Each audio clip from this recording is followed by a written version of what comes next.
نداء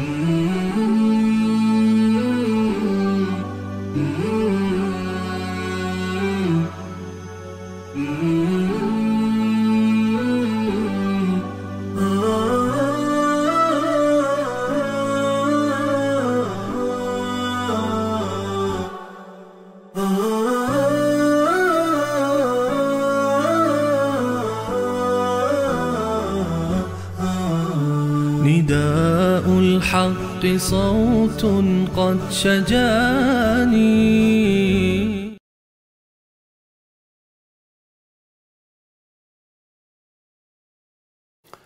بسم الله الرحمن الرحیم. الحمد لله رب العالمین و صلاة و سلام علی سید الانبیاء و المرسلین حبیبنا محمد و علی آله و صحبه اجمعین. بینندگان عزیز و گرامی، سلام الله علیکم و رحمته و برکاته. در خدمت شما عزیزان هستیم با قسمت دیگری از برنامه تماس مستقیم با شما عزیزان. در این برنامه همونطوری که میدونید بیشتر وقت رو اختصاص میدیم به تماس‌های شما عزیزان. از همین لحظه شماره تلفن‌های برنامه را عزیزان زیرنویس میکنن. هم از طریق تلفن مستقیم و هم از طریق واتساپ میتونید تماس بگیرید و حتی در مورد برنامه‌های گذشته، خواستم برنامه روزهای سه‌شنبه که آن روی سکه وقت کمتری برای بینندگان اختصاص داره، میتونید در مورد موضوعاتی که در اون برنامه هم مطرح شده صحبت بکنید. در خدمت شما عزیزان هستیم و اگر شبهاتی دارید در مسائل شرعی، مذهبی و سوالاتی دارید، می توانید که در این برنامه مستقیما با ما در میان بگذارید و در خدمت شما عزیزان و بزرگواران خواهیم بود. لحظاتی پیش از برنامه یکی از دوستان عزیز تماس گرفته بودند و سوالی رو مطرح کردن که انشاءالله در شروع برنامه سعی میکنم به این سوال پاسخ بدم. و سوالشون در مورد سیدنا معاویه رضی الله تعالی عنه است که ایشان بر حق بودن یا سیدنا علی رضی الله تعالی عنه بر حق بودن، کدام یک از این دو نفر بر حق بودن، که انشاءالله در این مورد سعی میکنیم در شروع برنامه مفصل صحبت بکنیم. دوستان عزیز، در مورد مسائل تاریخی یک کمی باید ما دقت بکنیم. مصادر تاریخی با مصادر حدیثی فرق میکنه. در زمینه حدیث خب علما زحمت کشیدن، روایات احادیث رو آمدن بررسی کردن، سره و ناسره رو از هم جدا کردن. سلسله احادیث صحیح داریم، سلسله احادیث ضعیف داریم و موضوعات رو آمدن با علم حدیث و علم رجال، علم جرح و تعدیل احادیث رو دقیق بررسی کردن. اما در مسئله تاریخ بیشتر این مسائل به شکل علمی بررسی نشده. تاریخ و چون مسلمان ها زیاد اهمیت هم نمیدادن به مسائل تاریخی، از نگاه شرعی، از نگاه اعتقادی اهمیت چندانی نداشت در تاریخ، چون که تاریخ خب هر چیزی رو یک مورخ می نویسه و یکی از مشکلاتی که بین مورخین و محدثین وجود دارد، چون اکثر مورخین در علم رجال حدیث اگر که بررسی بکنیم تضعیف شدن. چرا؟ روش محدث این بود که بررسی میکرد که این حدیث آیا واقعا از رسول الله صلی الله علیه و آله و سلم ثابت شده یا نشده. همه محدثین، مثلا امام بخاری، امام مسلم، امام نسائی، ابو داود، امام ترمذی، امام ابو داود سجستانی، همه اینها و غیر از اینها محدثین دیگری که بودن، هر کدام به اندازه علم خودش به نوبه خودش سعی کرده که احادیث رو که جمع آوری کنه بررسی کرده. بعضیاشون اومدن حتی نظرشون رو در مورد روایاتی رو که در کتابای خودشون جمع آوری کردن گفتن. بعضیشون خیلی دقیق بودن در این مسائل، مانند امام بخاری و امام مسلم که ما به خاطر همین میگیم صحیحین، یعنی دو کتاب صحیح. ما دو کتاب صحیح داریم که معتقد هستیم که اکثر این احادیثی که در این دو کتاب ذکر شده به غیر از حرف و حدیثی که در مورد تعدادی از روایات این دو کتاب هست، بقیه احادیث صحیح است. بقیه کتاب ها تا به اندازه‌ای و بعداً علما اومدن اونها رو بررسی کردن. مثلا الان شما اگر ببینید جستجو بکنید، صحیح سنن نسائی بنویسید، احادیث صحیح که در سنن نسائی اومده رو جدا کردن. علم حدیث در این زمینه زیاد کار شده. تا شما الان یک حدیث رو در یک برنامه به اصطلاح که سرچ میکنه یا جستجو میکنه یا بحث میکنه در مورد حدیث بنویسید، برای شما درجه حدیث رو میاره و راویانش رو بررسی میکنه. در مورد تاریخ به این شکل کار نشده. به خاطر همین موقف ما در مورد روایات تاریخی باید با بررسی باشه، با تحقیق باشه. مثلا روایت میشه که در کتب تاریخ مثلا روایت میشه که عمر آمد خانه فاطمه رو آتش زد، به طور مثال. روایت در کجا آمده؟ در کتاب تاریخ طبری آمده. محققین میان این روایت رو بررسی میکنن، بعد از اون متوجه میشن که این روایت رو کی برای ما نقل کرده و امام طبری وقتی این رو آورده نوشته، در مقدمه کتابش هم گفته که من این روایت رو ذکر کردم، روایت ها رو ذکر کردم در این کتابم، صحیح و سقمش به عهده محققین. شما یعنی آنچه که در این کتاب ذکر شده همه اون صحیح نیست، من آنچه که شنیدم از مردم نقل کردم. شما تحقیق کنید، بررسی بکنید، به اصطلاح خوب و بدش رو از هم جدا بکنید. وقتی که علما میان بررسی میکنن این روایت رو، میبینیم که در این روایت راوی هست به نام ابی مخنف. مثلا در مورد شخصیت این راوی که وقتی بررسی میکنن میبینن که یک شیعه رافضی است. به خاطر همین روایت یک شیعه رافضی برای اهل سنت اعتباری نداره. مثل همین این رو به عنوان یک نمونه ذکر کردم، چون تاریخ خیلی وسعتش بیشتر از حدیث هست. مثلا شما ببینید طرف یک کتاب نوشته فقط در مورد غزوه بدر، داخل این شاید 60-70% روایت های ضعیف و روایت های نادرست باشه. به خاطر همین در مورد تاریخ اسلام، در مورد سیرت دقت بیشتری صورت گرفته. حالا مثلا شما اگر رحیق مختوم رو بخونید، سعی شده که صحیح ترین روایات در اون جمع بشه. اما بعد از رسول الله صلی الله علیه و سلم دیگه تا دلتون بخواد هر کسی هر جا هر چیزی شنیده نوشته.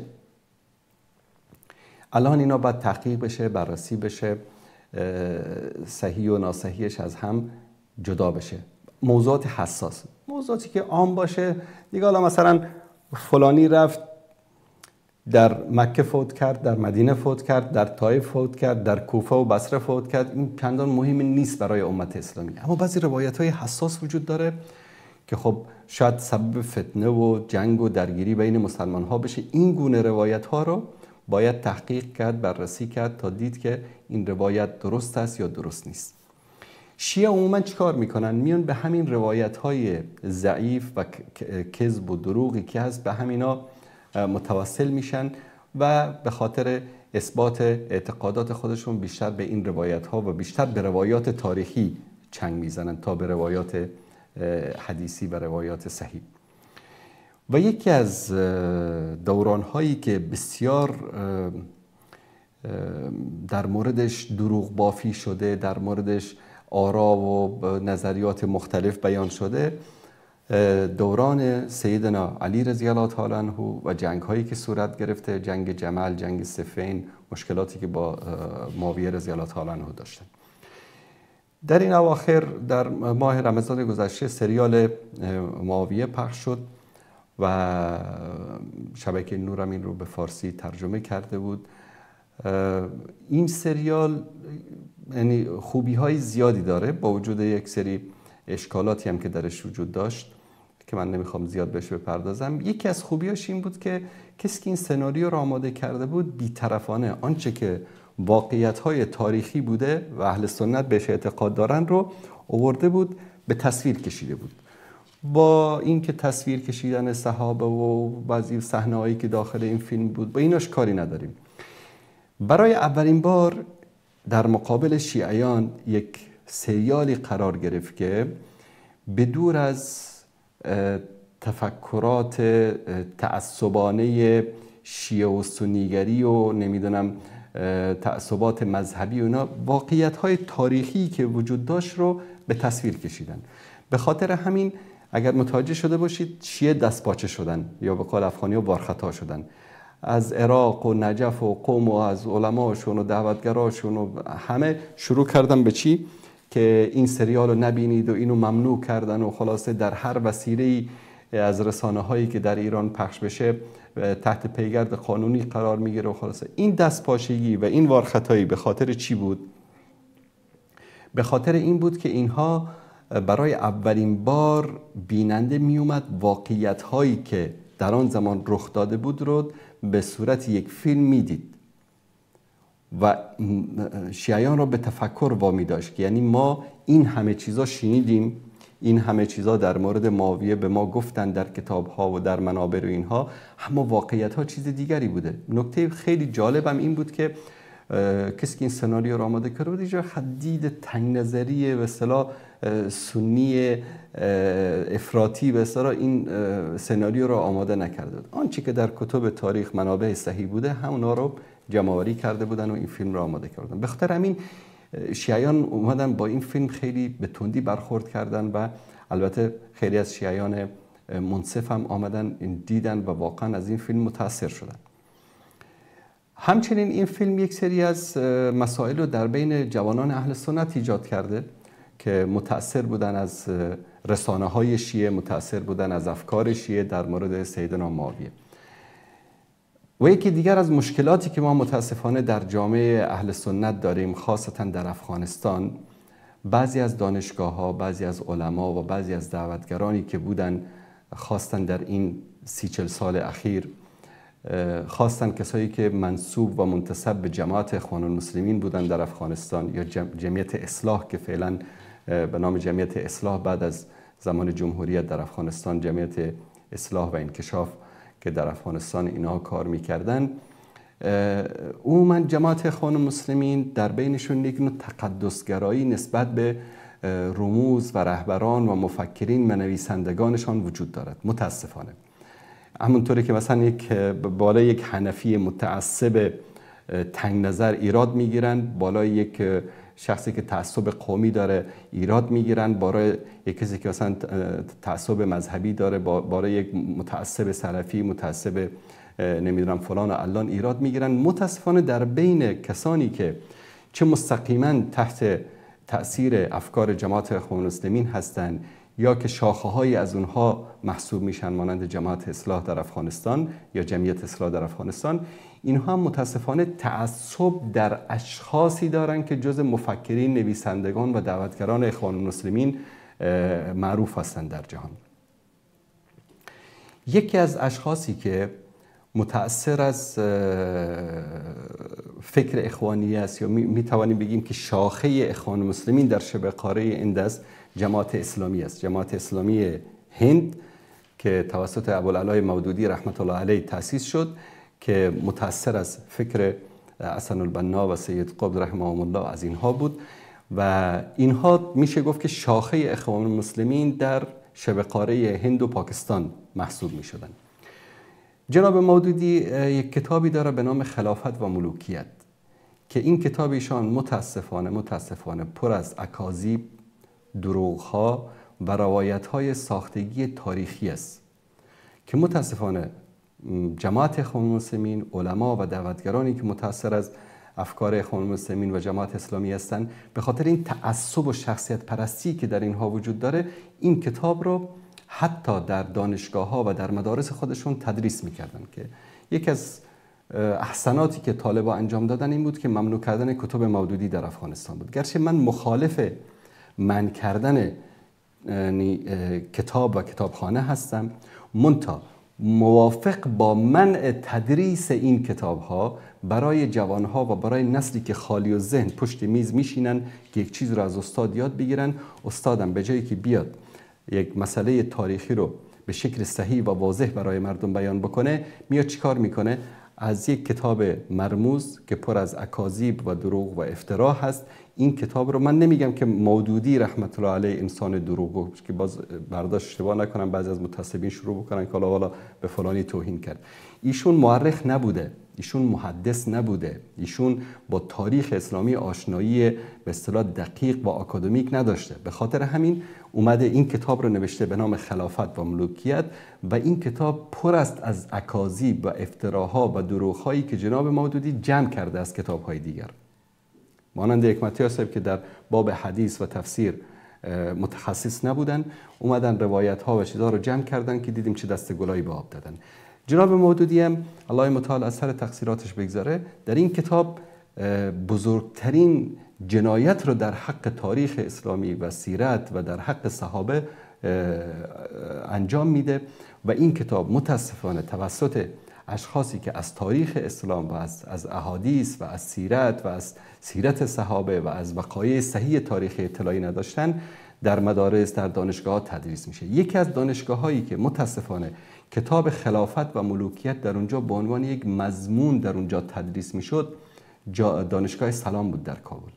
متاسفانه علمای نامدار و مشهور کشور ما در دانشگاه سلام کتاب خلافت و ملوکیت رو برای مردم، برای شاگردان تدریس میکردن، به عنوان یک مضمون درسی در اونجا تدریس میکردن و این بزرگترین خیانت در حق تاریخ اسلام است که کتابی که از یک شخصی که تخصص تاریخی نداره و کتابش مملو از غلط‌ها و اشتباهات تاریخی است، این کتاب رو بگید تو برای جوانان مسلمان اهل سنت در اونجا بگید تدریس بکن. این خیانت است، این جنایت است در حق تاریخ اسلامی.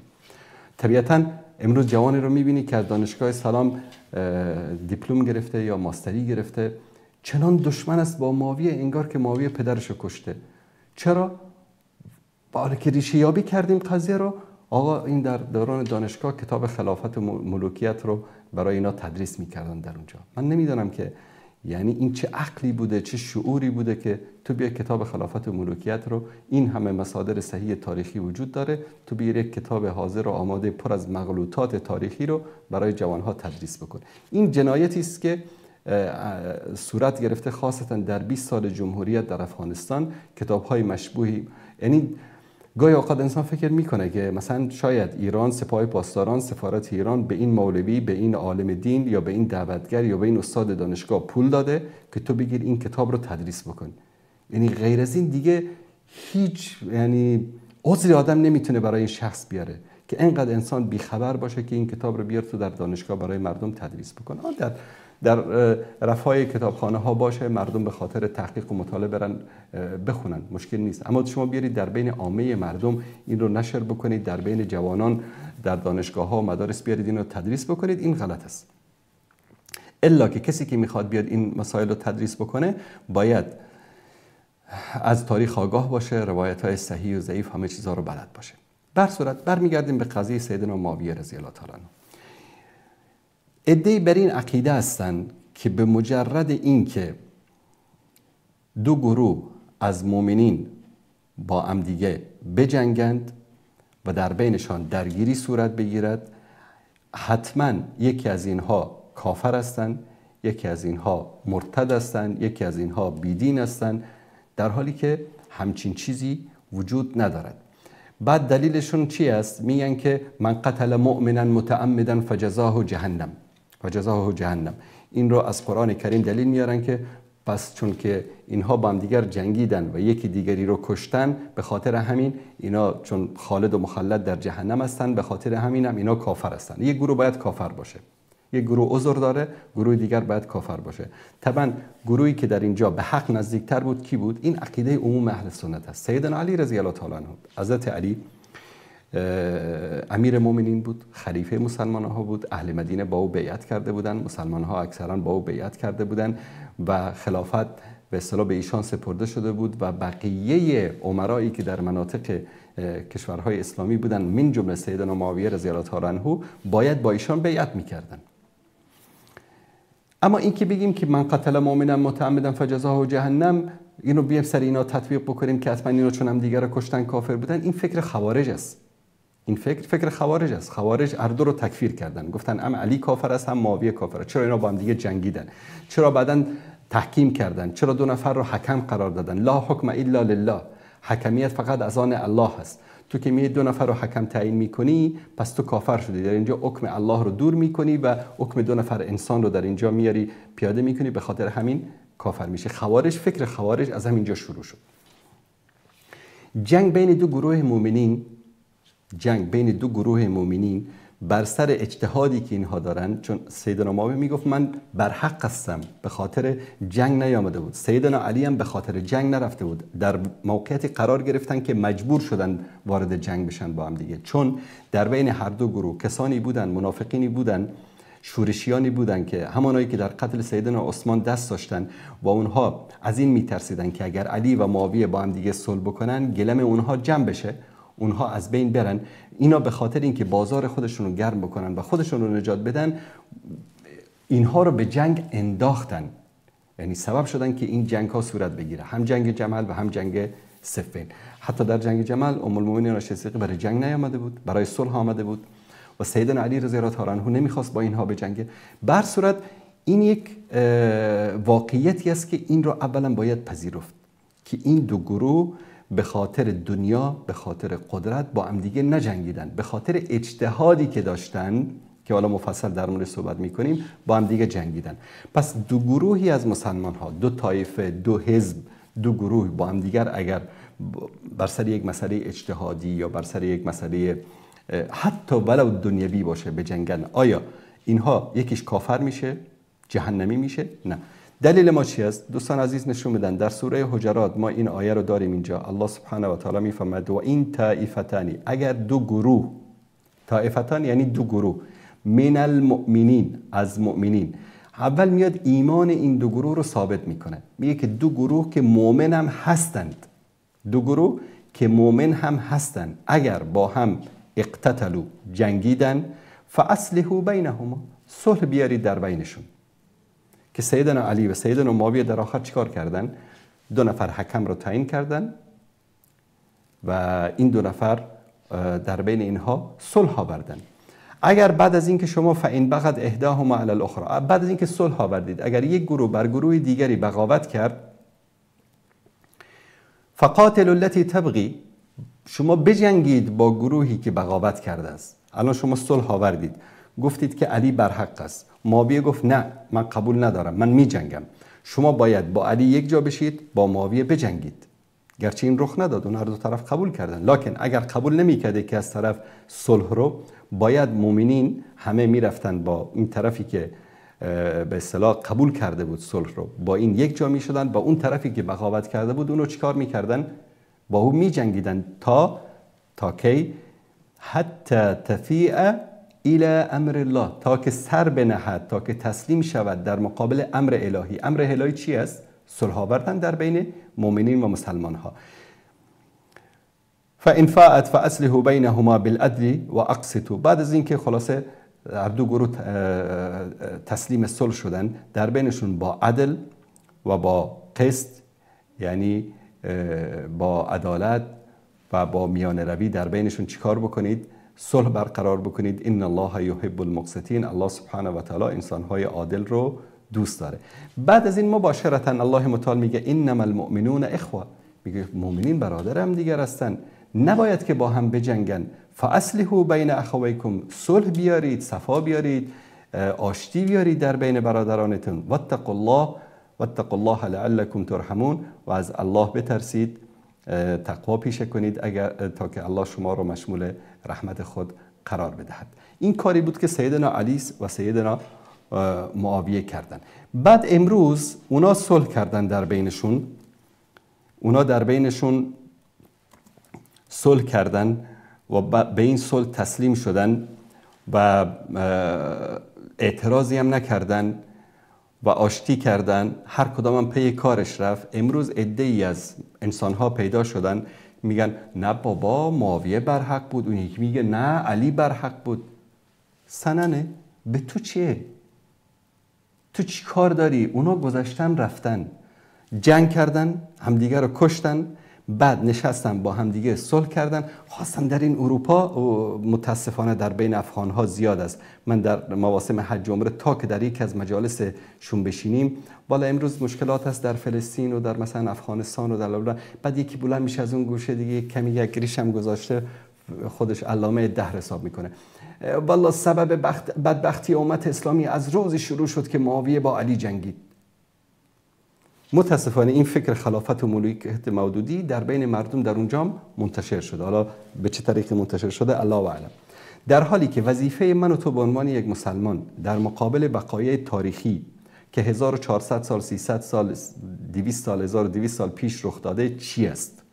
الله متعال این وظیفه رو برای ما در قرآن کریم در 2 آیه در سوره بقره بیان میکنه. آیه اول در سوره بقره آیه 134 است، میگه که تلک امتون قد خلت، این امتی است که گذشته است، لها ما کسبت ولکم ما کسبتم، آنچه آنها کردند برای خود کردند، آنچه شما انجام میدهید برای خودتان انجام میدهید. ولا تسألون عما كانوا یعملون، از شما نمیپرسن که اونا چی کار میکردن.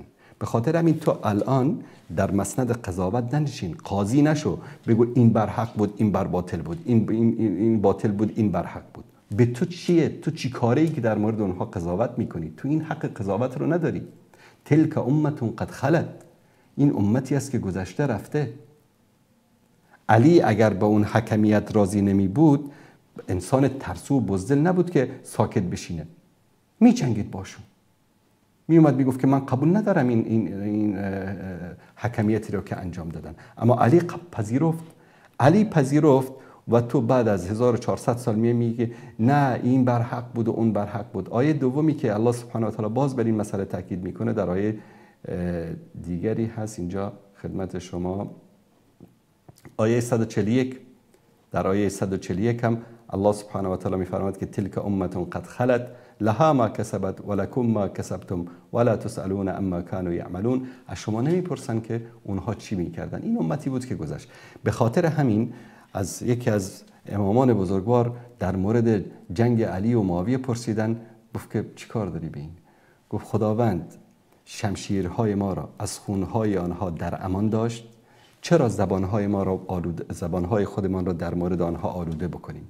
یعنی بگیم که والا این برحق بود اون برحق بود. گذشت رفت، حساب و کتاب به دست الله سبحانه و تعالی، نه به دست تو. ان الینا ایابهم ثم ان علینا حسابهم، برگشت همه به سوی الله متعال است، حساب و کتابم به دست الله متعال است، به دست من و تو نیست که این برحق بود اون برحق نبود. اما ما در مورد مسائل تاریخی با تحقیق و بررسی مطالعه می‌کنیم و در مورد مسائلی که جزء غیبیات هست هیچ وقت حکم نمی‌کنیم که آقا این حق بود این باطل، چون حق و باطل رو من و تو نمی‌توانیم تشخیص بدیم. خب حکمیت آمد، صلح برقرار شد، معاویه برگشت به شام، حضرت علی برگشت به کوفه، جنگ تمام شد. خوارج از اینجا دیدن وقتی که صلح شد، خوارج کسایی که در لشکر علی بودن و قاتلین سیدنا حسین رضی الله تعالی عنه در کربلا، مثلا شمر ابن ذوالجوشن، عبیدالله ابن زیاد و تعداد زیادی از کسانی که در قتل سنان، کسانی که در قتل سیدنا حسین دست داشتن، حتی در کسی که سنانی که سر سیدنا حسین رو جدا کرد رضی الله تعالی عنه رو از تنش جدا کرد، اینا همه کیا بودن؟ کسانی بودن که در لشکر حضرت علی بودن، در صفین در لشکر حضرت علی بودن. شمر ابن ذوالجوشن یکی از فرماندهان لشکر حضرت علی بود و اینو در مصادر تاریخی شیعه هم ذکر کرده. بعد اینا وقتی دیدن که قضیه خراب شد، اینا صلح کردن و اینا نمیخواستن که اونا صلح بکنن، چیکار کردن؟ از لشکر علی جدا شدن، گفتن اوهو علی کافر شده. چرا کافر شده؟ به حکمیت تن داده، لا حکم الا لله، بهانه گیری. رفتن در نهروان جمع شدن در اونجا و گفتن که ام علی کافر است، ام معاویه کافر است، ام ابو موسی اشعری که از طرف سیدنا علی به عنوان حکم تعیین شده بود، ام عمرو ابن عاص که از طرف معاویه رضی الله تعالی عنه تعیین شده بود، معاویه هم کافر است، علی هم کافر است، این 2 نفر حکم هم کافر هستند، کسانی که در لشکر علی هستند کافرن، کسانی که در لشکر معاویه هستند کافرن، پس همه اینا کافرن. حتی صحابه را تکفیر کردن.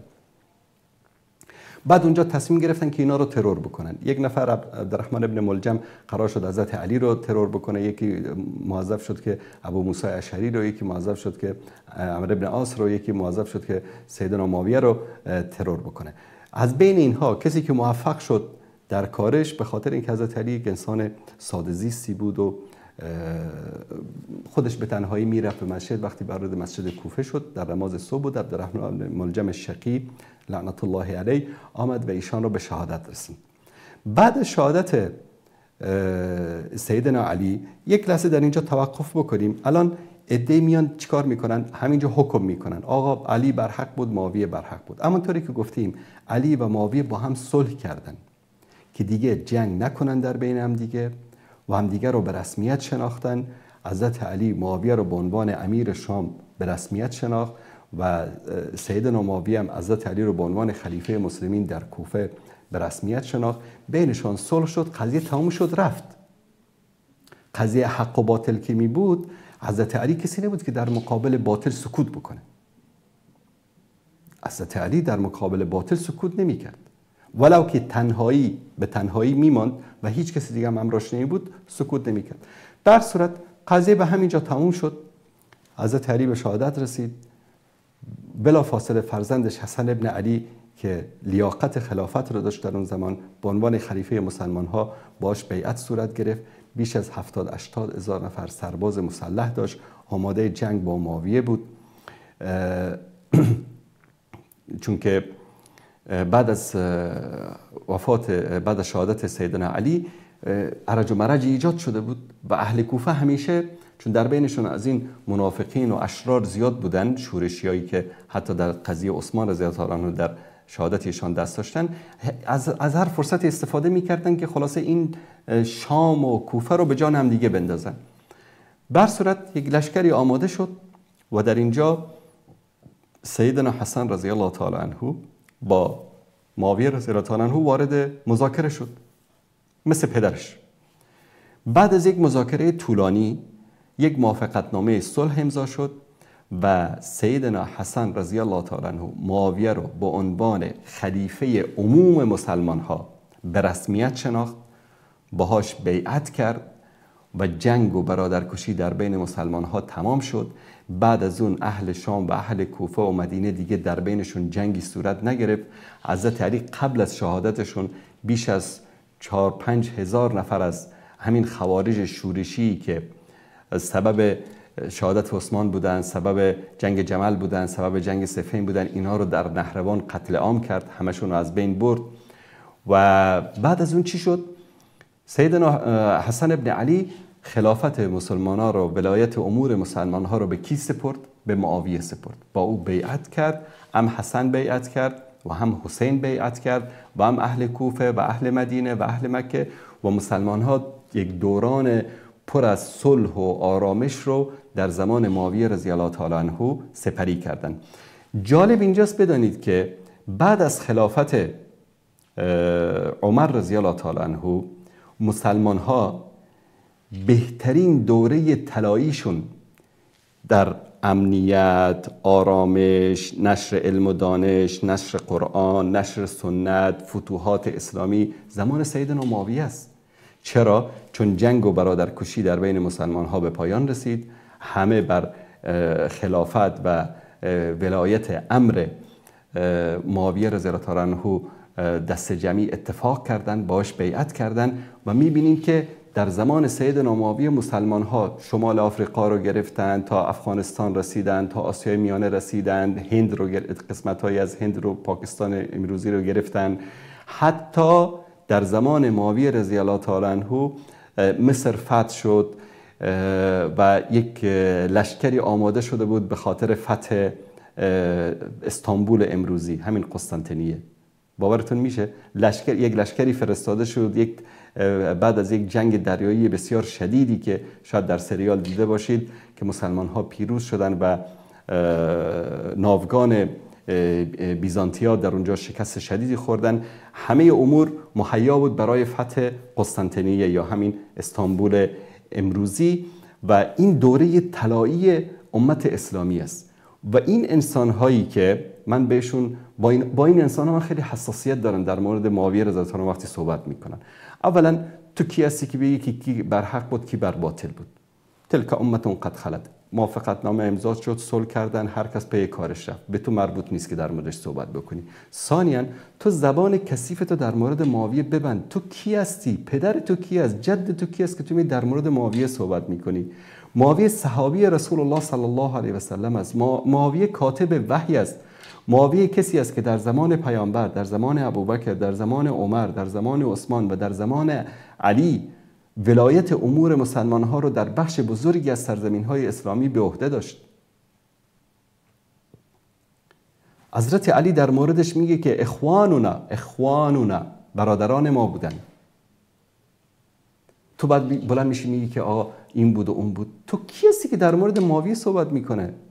تو چند کیلو وزن داری که در مورد معاویه صحبت؟ تو برو اصلا خدماتی که در فتوحات رو بگذار کنار، نشر اسلام رو بگذار کنار، خدمت به سنت و به قرآن رو بگذار کنار، خدمات اداری که در زمان معاویه صورت گرفته در طول تاریخ اسلامی صورت نگرفته. بعد این طرف بلند میشه در مورد معاویه صحبت میکنه که معاویه این بوده اون بوده.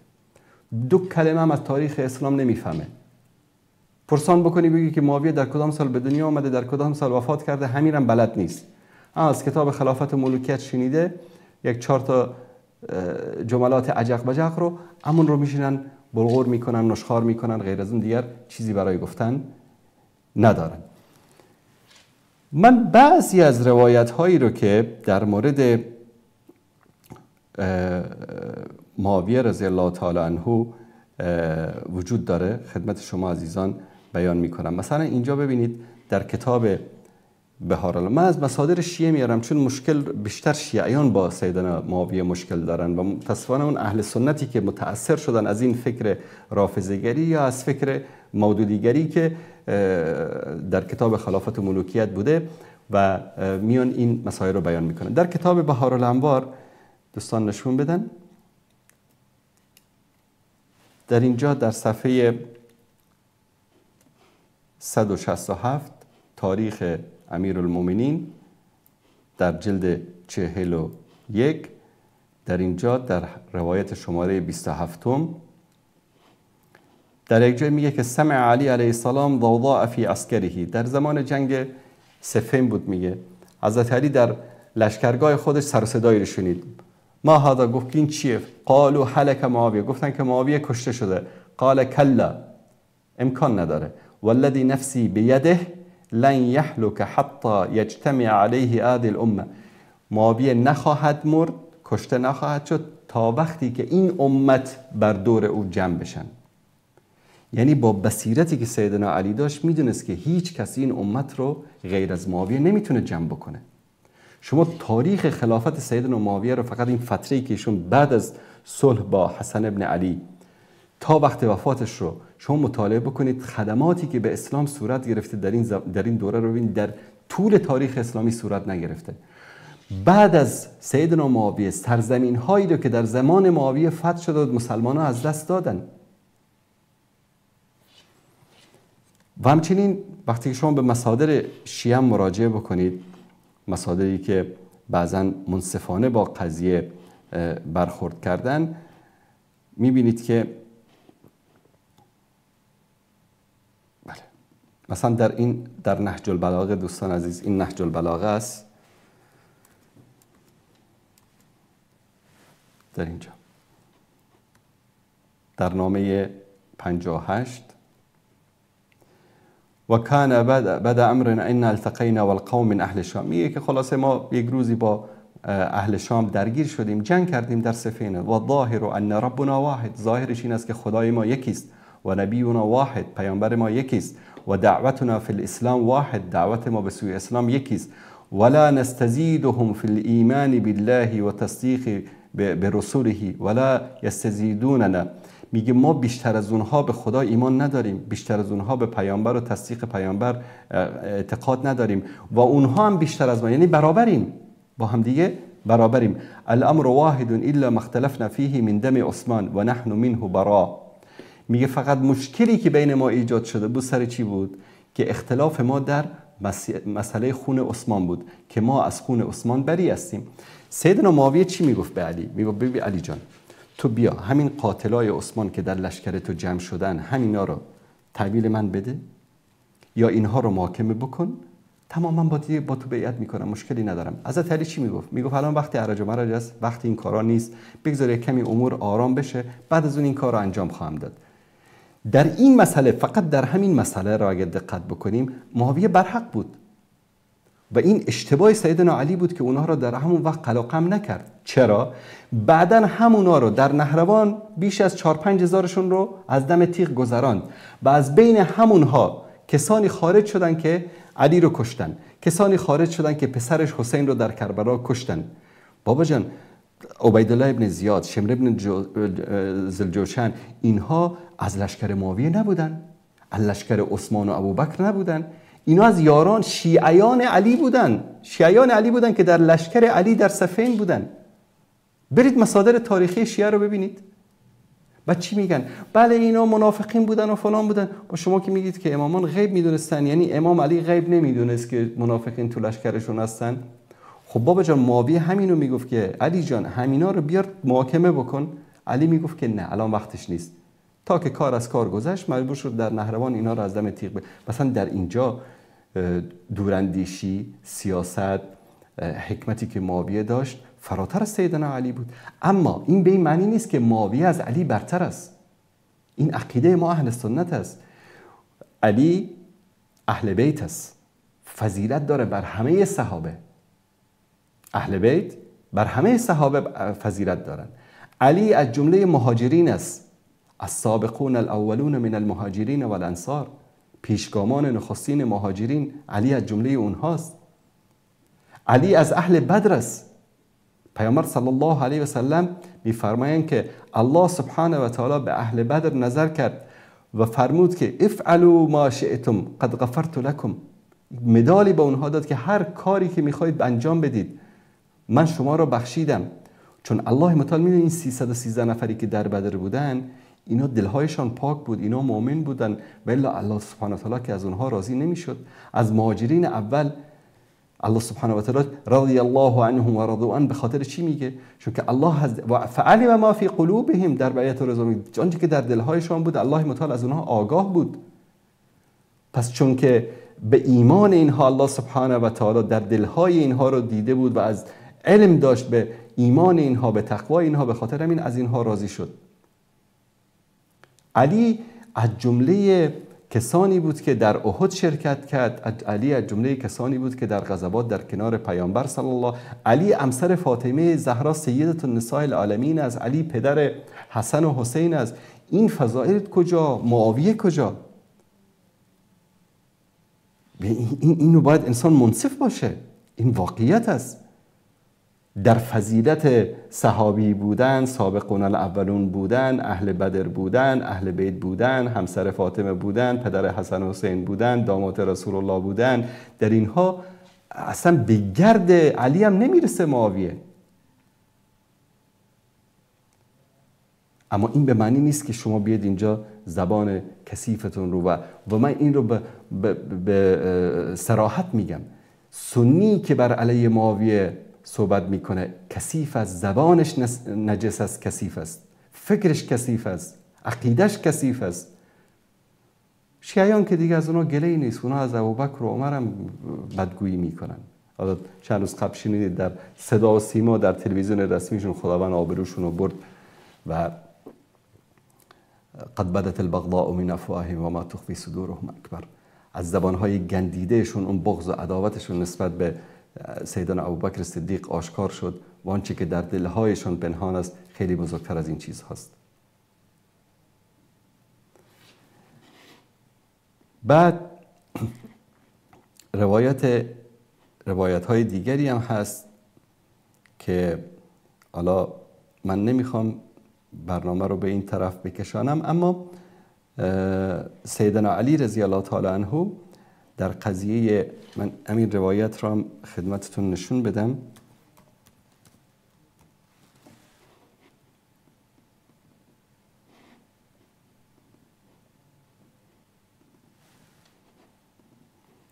دوستان عزیز این رو کتاب رو نشون بدید. قرب الاسناد در روایت 318 صفحه 94 علی علیه السلام لم یکن ینسب احد من اهل حربه الى الشرك ولا الى النفاق ولكنه كان يقول هم اخواننا بغوا علینا. علی هیچ یک از کسانی که با او جنگیدن را به شرک و نفاق متهم نمی کرد، بلکه می گفت هم اخواننا بغوا علینا، برادران ما بودن که بر علیه ما جنگیدن. شماره 5 در اینجا هم 5 نقل او مجلسی فی بهار المجلد الثانی، در بهار مجلسی هم ذکر شده است. تشکر میکنم دوستان عزیز. و در مستدرک الوسائل هم این روایت هست. مستدرک الوسائل در روایت 12445 میگه به علی پرسیدن ان قتل الجمل، در مورد کسانی که در جنگ جمل کشته شدن، اما مشرکون هم مشرکین بودن؟ قال لا بل من الشرك فروا، نه اونا از شرک فرار کرده بودن. قیل فمنافقون؟ قال لا ان المنافقین لا یذکرون الله الا قلیلا، منافق نبودن چون که منافقین ذکر الله را نمی کنن. قیل فما هم، پس اینا کی بودن یا علی؟ قال اخواننا بغوا علینا فنصرنا علیهم، برادران ما بودن که بر علیه ما بغاوت کردن، ما بر آنها پیروز شدیم. پس بعضیا کاسه داغ‌تر از علی هستن، کاسه داغ‌تر از آش میگن. بعضیا شیعه‌تر از علی هستن، بعضیا مسلمان‌تر از علی هستن، بعضیا مؤمن‌تر از علی هستن، بعضیا خودشون رو راستگوتر از علی میدانن، بعضیا خودشون دلسوزتر به اسلام نسبت به علی میدانن. برید شما خفه شید حداقل در مورد اصحاب رسول الله، اهل بیت رسول الله صلی الله علیه و سلم چیزی نگید، زبانهاتون رو ببندید. این مطلبی بود که گرچه طولانی شد اما دوست عزیزی این رو پرسیده بود قبل از شروع برنامه و این گونه مسائل خود طبیعتاً باید مفصل جواب داده بشه. در مورد صحبت کردیم. از همین لحظه به بعد شما عزیزان می توانید که تماس بگیرید و در برنامه شرکت بکنید.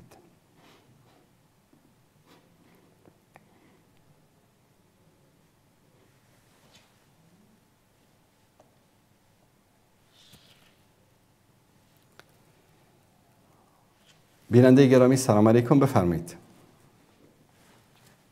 بله استاد بزرگوار میشنوین؟ بله بفرمایید. استاد شکر که سلامت هستی. سلامت باشید. تشکر میکنم استاد از شما، این زحمات که شما کشیدین. ما استاد همیشه قدردان زحمات شما هستیم و از شما تشکری میکنیم که با روشنگری هایتان دلهای ما را گرم کردین. سلامت باشید. و یا آقای از خودروزی صاحب نامد دیگه استاد، یعنی غیرت از یا اینمی قبول استاد. اینا از وقتی که برادر عزیز من مناظره رو اعلان کرد، گفت که موضوع اول رضای کبیر، گفتم اوکی موضوع اول رو من قبول دارم، اما موضوعی که دوم که من باید تعیین بکنم، تو بیا از کتاب گالن ثابت بکن که آیات قرآنی که در مورد جنین صحبت میکنه، اگر شنیده باشید در کلیپش گفته بود که انگار گرفتن در گوگل ترجمه کردن به عربی و نوشتن در قرآن. درست است؟ یک صفحه ایرم نشان داد آیه قرآن و متن کتاب گالن. و این دروغ بزرگی است که این خود بدبخت بیچاره هم نرفته کتاب گالن رو نخوانده. من حتی مجبور شدم نسخه PDF کتاب گالن رو از یک دانشگاه آمریکایی خریداری کردیم. باورتون میشه؟ نسخه PDFش رو خریدیم، همون صفحه رو آماده دارم اینجا، مرد هست بیاد در موردش صحبت بکنه. بعد یک شوی درست کردن، درامه‌ای درست کردن که حالا ما زنگ زدیم و جواب ما رو ندادن و فلان، بعد از این دیگه ما مناظره نمی‌کنیم. مثل این بچه‌ای که خب کاکا جان اگه برای من کیکی نخریدی من دیگه کتتو گپ نمیزنم. نمیشه اینطوری، نه؟ کسی که میخواد که بحث بکنه، مناظره بکنه، گفتگو بکنه، ناز نمیکنه، بیا مرد هستی بیا صحبت بکن.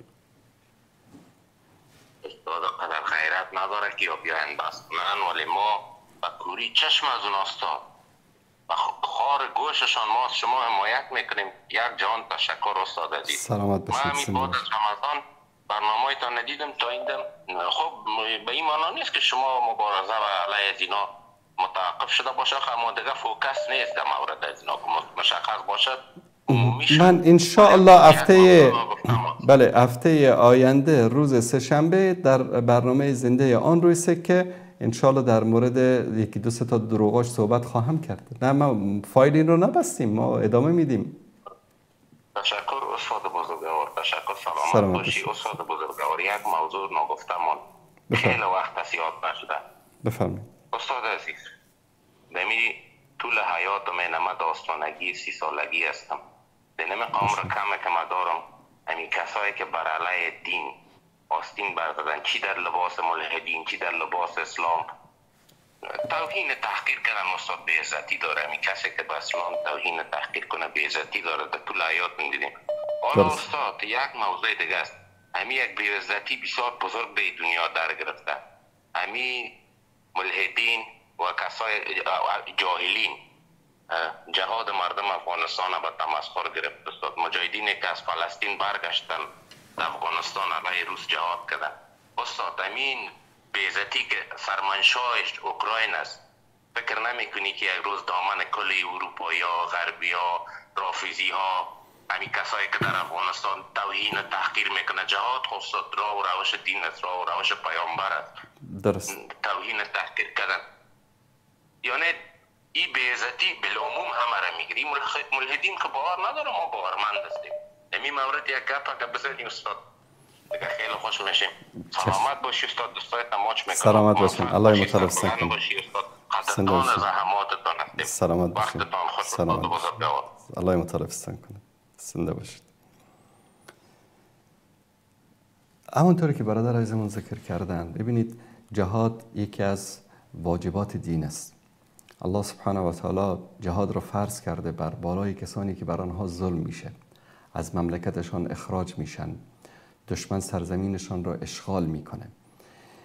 و جهاد بالای امت اسلامی وقتی که سرزمین اسلامی یک کشوری، یک شهری اشغال شده باشه، بالای اون مردم و کسانی که در دور و بر اونها هستند و اهل اون منطقه اگر قدرت و توانایی برخورد با دشمنان داشته باشند، بر همه اینها فرض است.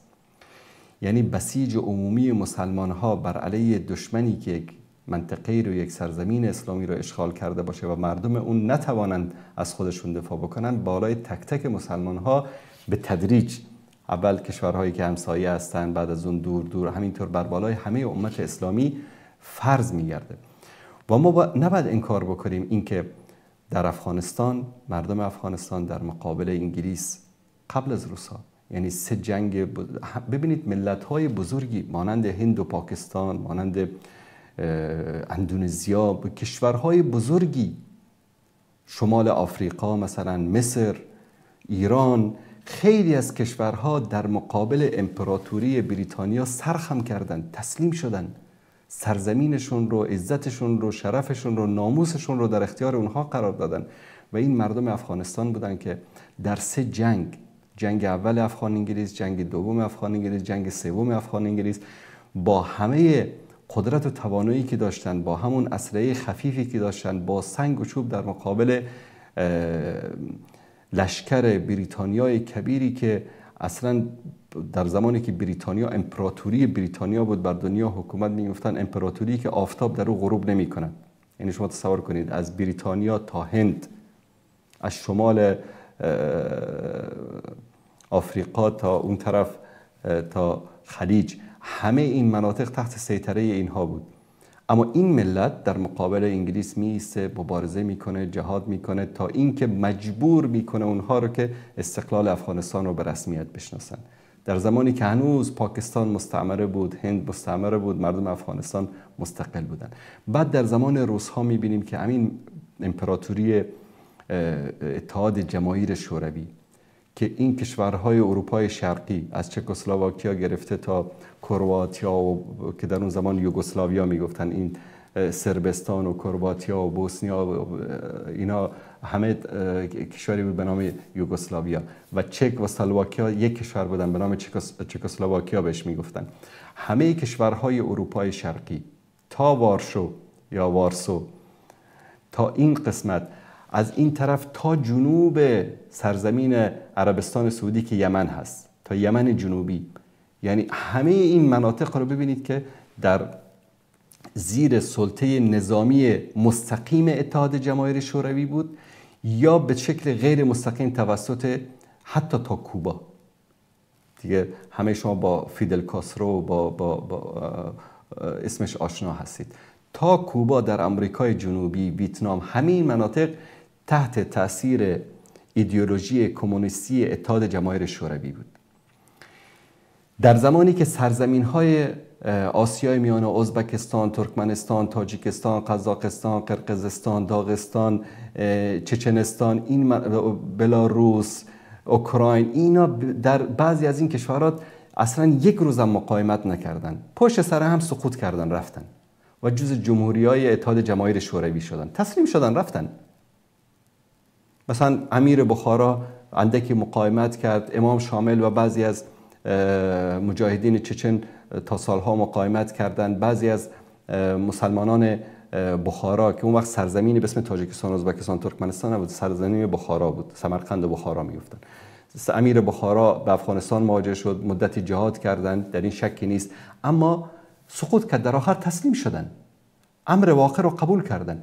و این ملت شریف و مجاهد افغانستان بود که در مقابل روس‌ها ایستادن، یک دهه کامل بیش از 2 میلیون شهید دادن و بیش از 10-15 میلیون مهاجر در ایران، پاکستان و کشورهای دیگر و صدها هزار زخمی، صدها هزار زندانی، صدها هزار انسانی که زنده بگو تا هنوزم معلوم نیست که زنده هستن یا مرده هستن. و این ملت در مقابل اتحاد جماهیر شوروی پیروز شد و همین مجاهدین به اصطلاح پا برهنه و دست خالی افغانستان در مقابل اتحاد جماهیر شوروی امروز چوچه های اینها برای ما پیام میفرستن، میگن که زنده باد افغانستان و زنده باد فلان و ملاها ناموس فروش هستن و ملاها دیوس هستن و فلان هستن، در حالی که پدر همین کاوش، حالا پدر معنویش یعنی ملحدین، شاید پدرش آدمی خوبی باشه، پدران معنوی اینها ببرک کارمل، حفیظ الله امین، عنایتا راتبزاد، نورآمد ترکی، سران حزب کمونیست افغانستان، اینها ملا نبودن، اخوانی نبودن، مجاهد نبودن، اینها ملحد بودن، مثل همینا مرتد بودن، به خدا اعتقاد نداشتن، میگفتن خدایی وجود نداره. اینها بودن که افغانستان را فروختن، اینها بودن که ناموسشون را فروختن. پدران معنوی کاوش و امثال کاوش دیوس هستن که افغانستان را فروختن. به کی فروختن؟ به لنین فروختن، به برژنف فروختن، به گورباچوف فروختن، به اتحاد جماهیر شوروی فروختن. بر روی تانکای روسا ببرک کارمل و هواداران بیدینش به افغانستان آمدن. 8 سال در افغانستان مردم بیدفاع افغانستان را به خاک و خون کشیدن. اینا ملحد بودن. اینا بعد یک مسئله است، اینا همه داد از انسانیت میزنن، انسانیت و اخلاق انسان. شما تاریخ همین 200 سال اخیر بشریت رو ببینید. موسولینی بیدین، لنین بیدین، اتحاد جماهیر شوروی بیدین، فاشیست های ایتالیایی بیدین، همه کسایی که جنگ های جهانی اول و دوم رو به راه انداختن یا مسیحی بودن یا بیدین بودن و اکثریت بیدین بودن. بیش از 85 میلیون انسان رو مسیحی‌ها و بیدین‌ها کشتن، اکثریتشون بیدین‌ها کشتن. روس‌ها وقتی که برلین رو محاصره کردن، و فتح کردن و گرفتن، در یک روز به بیش از 1 میلیون زن تجاوز صورت گرفته. تا تقریباً 2 سال فرزندانی که در برلین و شهرهای اطراف او به دنیا می اومدن پدرانشان مجهول بودند. چرا؟ اینها نتیجه تجاوز دست جمعی سربازان روسی به زنان آلمانی بود. بعد اینا امروز میان این بیدین ها میگن که سبب بدبختی بشریت دین است و ملا هست و فلان است. یعنی در تاریخ 200 سال اخیر، بقیه رو ولش کنید، در همین 100 سال اخیر رو شما مطالعه بکنید، بیشترین جنایت ها رو در حق بشریت بیدین ها انجام دادن، ملحدین انجام دادن. قتل عامی که در بین بشریت صورت گرفته اینها انجام دادن. یا بیدین است، اکثریت بیدین، بعدش هم یا یهودی است یا مسیحی است.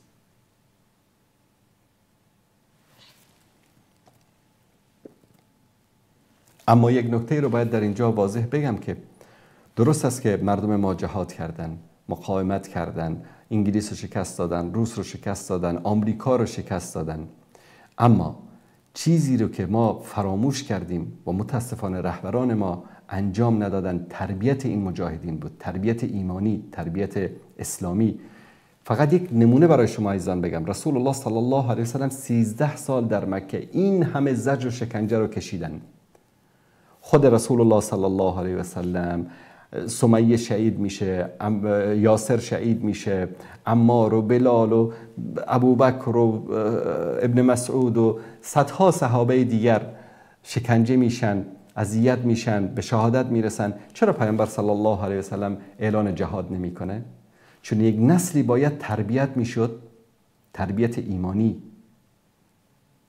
تربیت اسلامی، تربیت قرآنی. به قول سید قطب رحمت الله علیه نسل تعلیم یافته قرآن باید تربیت میشد که در مدینه وقتی که جهاد میکردن، وقتی که حکم جهاد نازل شد، مجاهدینی بودن که هدفشان از جهاد اعلای کلمت الله بود. مجاهدین ما در بینشان بودن کسانی که هدفشان اعلای کلمت الله بود، منتها در بینشان کسایی بود که هدفشان قوم بود، هدفشان غنیمت بود، هدفشان منصب بود، هدفشان پول بود. قماندان صاحب مجاهدین اصطلاح رو میگرفتن، میبردن در تریمنگل میفروختن، میرفتن در کمپ‌های مهاجرین میخوابیدن. رهبران خیانتکار، قماندانا خیانتکار و اون مجاهد پابرهنه بیچاره‌ای که فی سبیل الله جهاد میکرد، یا در جهاد به شهادت میرسید یا در بدر و خاک به سر خودش و خانوادهش به نان خوردنشان محتاج بودن. چرا؟ چون تربیت نکردیم ما یک نسلی رو، به اونها نفهماندیم که هدف از جهاد اعلای کلمت الله هست. علامه اقبال لاهوری، من اصطلاحات علامه اقبال خیلی خوشم میاد، گاهی اوقات بعضی کلماتی رو استفاده میکنه که غیر از اقبال من از هیچ کسی دیگری نشنیدم این کلمات رو. من این رو برای شما از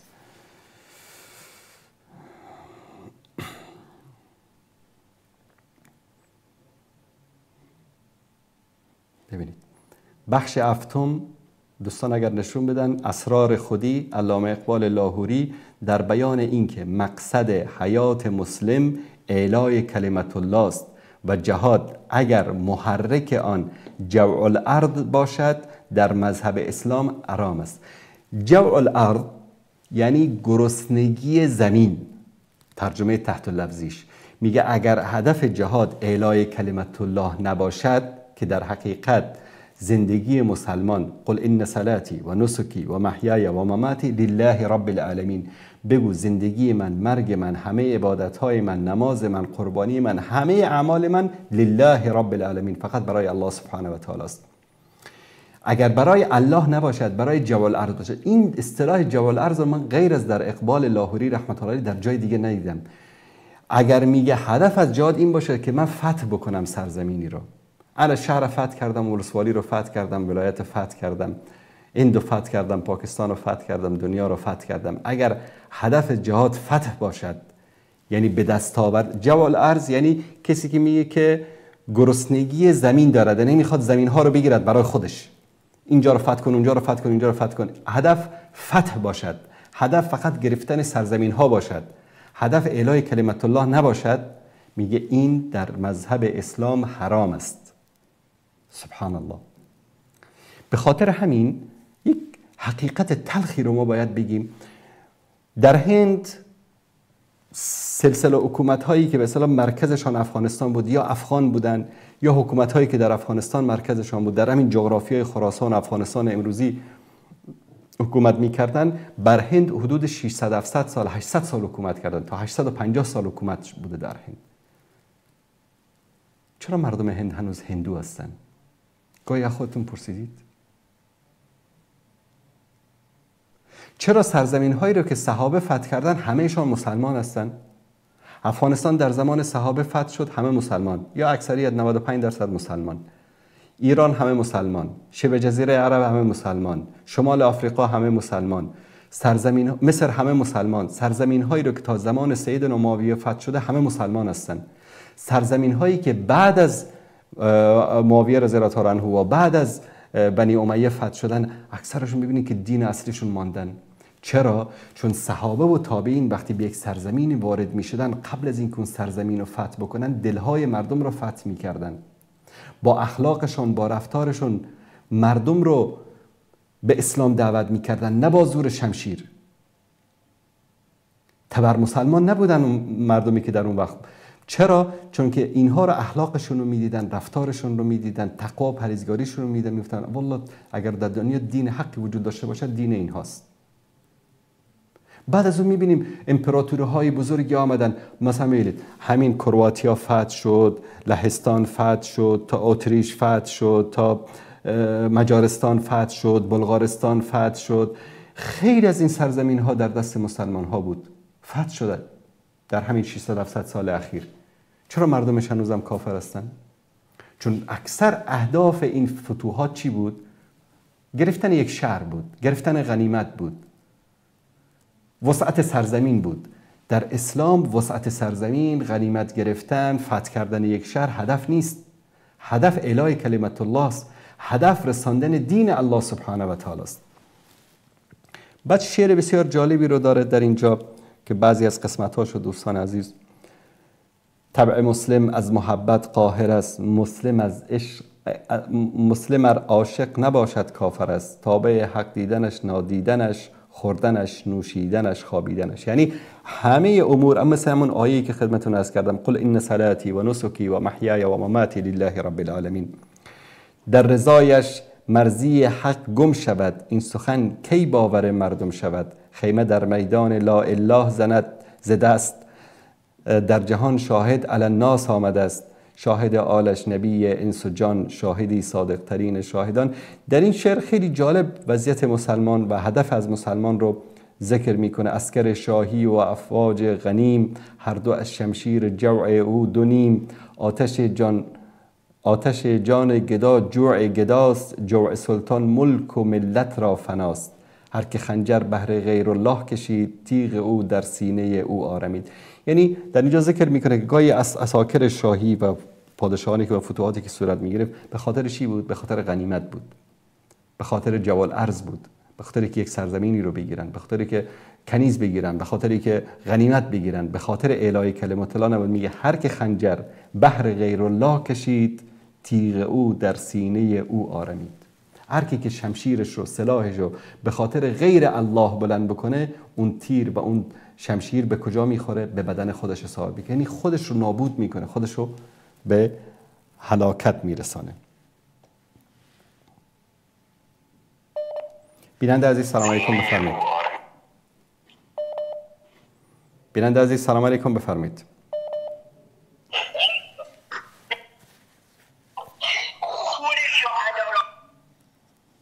چیه باز مثل اینکه در طویله ولایت باز شده دوباره. بیننده عزیز سلام علیکم بفرمایید. بیننده گرامی بفرمایید. استاد انصاری خسته نباشید. سلامت باشید. زنده باشید. استاد انصاری عزیزی، مطلبی که هست حالا درباره معاویه دیگه، ببینید این حرف شما درست بود که تو زندگی امروز ما و این کش دادن این حرفا، حالا یه موقع هست ما بحث علمی داریم، ولی تو زندگی امروز ما فرقی نداره که ما بخوایم به خاطرش با هم درگیر بشیم و شیعه و سنی با هم بد بشن که حالا علی و معاویه. این حرف رو من قبول میکنم. فقط درباره این قضیه که شما الان فرمودید استاد انصاری عزیز، ببینید درباره فتوحات اسلامی دو نگاه مختلف وجود داره. من نگاه خودم رو میگم، مخالف شما پس با احترام. بفرمایید. اینی که ما حمله بکنیم به کشورهای دیگه، این سنت نبوده که پیغمبر داشته باشه. حالا شما میگین برای اطلاع کلمت الله این کار انجام شده، اما جناب انصاری عزیز این گونه در ایران حداقل نبوده. به خاطر اینکه شواهد و قرائنی که هست اینه که به ایران حمله که شده اصلا یه حالت غارت شده کشور ایران. حالا من دلایل علمی هم دارم برای این موضوع، اگه خواستین خدمتتون ارائه میکنم که نشون میده جنایت علیه بشریت در ایران صورت گرفته. حالا اگه اجازه بدید من میگم خدمتتون، اگه حرفی هم از شما بفرمایید. بفرمایید، اما با ذکر مصدر. خواهش میکنم. ببینید جناب انصاری، از نظر حقوق بشری و زندگی وقتی شما به یک سرزمینی حمله کنی، وقتی که زبان اون کشور و دین اون کشور عوض بشه، این مصداق جنایت علیه بشریته، به زور البته ها. شما نگاه کن، ما در زمانی که اعراب به ایران حمله میکنن، ایرانیان زبان پارسی که اون زمان داشتن زبان پارسی میانه بوده، زبان پارسی پهلوی اوستایی بوده، چه از نظر نوشتاری چه از نظر گفتاری. زبان پهلوی جناب انصاری عزیز در مدت 100 سال در پهنه ای از ایران شهر که اون دایره ساسانیان بوده بسیار بزرگ بوده از بین میره و ما تا به امروز به غیر از بسیار بسیار افراد معدود زیر 500,000 نفر در ایران هستن که هنوز زبان پهلوی و حالا به صورت تاتی صحبت میکنن و از اون ور کشوری که 99% زرتشتی بوده دینش برمیگرده به اسلام. حالا شما به ممکنه من بگی تو دوست داشتی زرتشتی باشی یا مسلمون باشی، مسلمون بده؟ نه، مسلمون خوبه، حقیقت اسلام هم واقعیته. اما شما نگاه کن، اندونزی و مالزی دو تا بزرگترین کشورهای مسلمون بدون شمشیر مسلمون شدن. احتیاجی نبوده که این گونه ریخته بشه با شمشیر، دینشون عوض بشه، زبانشون از بین بره، فرهنگشون از بین بره، به اسم اینکه ما میخوایم اینا رو مسلمون کنیم. مسلمون کتاب داره. خب یک لحظه دوست عزیز، خواهش میکنم، یعنی چون که موضوعاتی که ما اینجا مطرح میکنیم باید موضوعات علمی باشه، درسته؟ بینندگانی هستن الان دارن میبینن، میخوان از شما چیزای علمی بشنون. شما 3 مورد عمده‌ای که در اینجا ذکر کردید، اولا گفتید حمله اعراب به ایران، درست؟ دوم تغییر زبان مردم ایران، سوم به زور مسلمان کردن مردم ایران. برای 2 موردی که اخیری که ذکر کردید، تغییر زبان و فرهنگ و به زور مسلمان کردن، دلیل بگید که مردم ایران رو گفته باشن که وقت بعد از فتح ایران گفته باشن که شما مردم مجبورید که باید دین اعراب رو به قول شما اما به قول ما دین اسلام رو بپذیرید. بله، شما میتونید به من بگید زبان فارسی پهلوی چه بلایی سرش اومد؟ چی شد بعد حمله اعراب زبان فارسی پهلوی از بین رفت که زبان اکثریت؟ خب اجازه میدید در این مورد علمی صحبت بکنیم؟ علمی صحبت میکنیم، خوبه؟ بله. بسیار خوب. اعراب زبان مردم ایران رو عوض نکردن. اعراب زبان مردم ایران رو عوض نکردن. بزرگترین دلیلش هم این است که در دوران عباسیان وقتی پایتخت تقریبا به بغداد که مرکز فارس گفته میشد در اون موقع، دیگه اینو قبول دارید دیگه، عراق امروزی و ایران و اینها در اون موقع تقریبا اینجا اکثریت زبان فارسی بود. ما میبینیم در دوران عباسیان وزرایی که در دربار بودن اکثرا فارس بودن، کتاب‌هایی که نوشته شده به زبان فارسی نوشته شده، زبان فارسی زبان دانشگاه ها بوده، زبان مدارس بوده. هیچ زور و جبری بر این که مردم رو اجباراً زبانشون رو فارسی عربی کرده باشن وجود نداشت. اگر این کارو می‌خواستن بکنن امروز شما در ایران فارسی صحبت نمی‌کردید. اما این تغییراتی که امروز در فارسی شما رخ داده و متأثر شده از زبان عربی به خاطر چی است؟ به خاطر اینکه حکومت در رأسش عرب‌ها بودن و مردم به خاطر خوشخدمتی، به خاطر یک استایل، به خاطر یک نمیدونم خودشون رو نزدیک به حکومت جلوه دادن، اصطلاحات چی رو صحبت میکردن؟ عربی رو صحبت میکردن. این به مرور زمان این داخل زبان شده و این یک امر طبیعی است. مثلا امروز شما در تاجیکستان با یک تاجیکی بخواید که صحبت بکنید، از بین 10 تا کلمه تاجیکی 5 تا روسی میگه. چرا روسی میگه؟ چون که در زمان اتحاد جماهیر شوروی زبان رسمی دولت، زبان رسمی اتحاد جماهیر شوروی روسی بوده و مردم تاجیک الان در شهر دوشنبه یک تاجیک با یک تاجیک دیگه اگر بخواد کلاس بگذاره با زبان روسی صحبت میکنن با هم دیگه، یا حداقل در بین کلمات تاجیکی کلمات روسی رو استفاده میکنن و این در همه دنیا یک چیز خیلی طبیعی است. هیچ زور و اجباری نبوده. وانگهی شما اگر برگردید به 40 سال پیش، 50 سال پیش، در زمان شاه، در زبان همین رضا شاه اخیری که در چیز بود، شما زبان رادیو تلویزیونی که در اون موقع صحبت میکردن با زبان رادیو تلویزیون و صدا سیمای جمهوری اسلامی رو الان با هم مقایسه بکنید، زمین تا آسمان فرق داره. حتی شما به اصطلاح مرکز چی بهش میگن که واژه ها و اصطلاحات جدید فارسی رو در ایران در میارن. مثلا به ساندویچ میگن دراز لقمه و نمیدونم به کروات میگن که فلان آویزان و یا به پیتزا میگن مثلا کش لقمه و این چیزا. همین اصطلاحات جدید رو کی میاره؟ واژه های جدید فارسی رو که اختراع میکنن. همینا هرچه سعی و تلاش کردن اما نتونستن مردم رو به طرف اون زبان اصیل فارسی که مثلا 1000 سال پیش صحبت میشد به طرف اون برگردانن.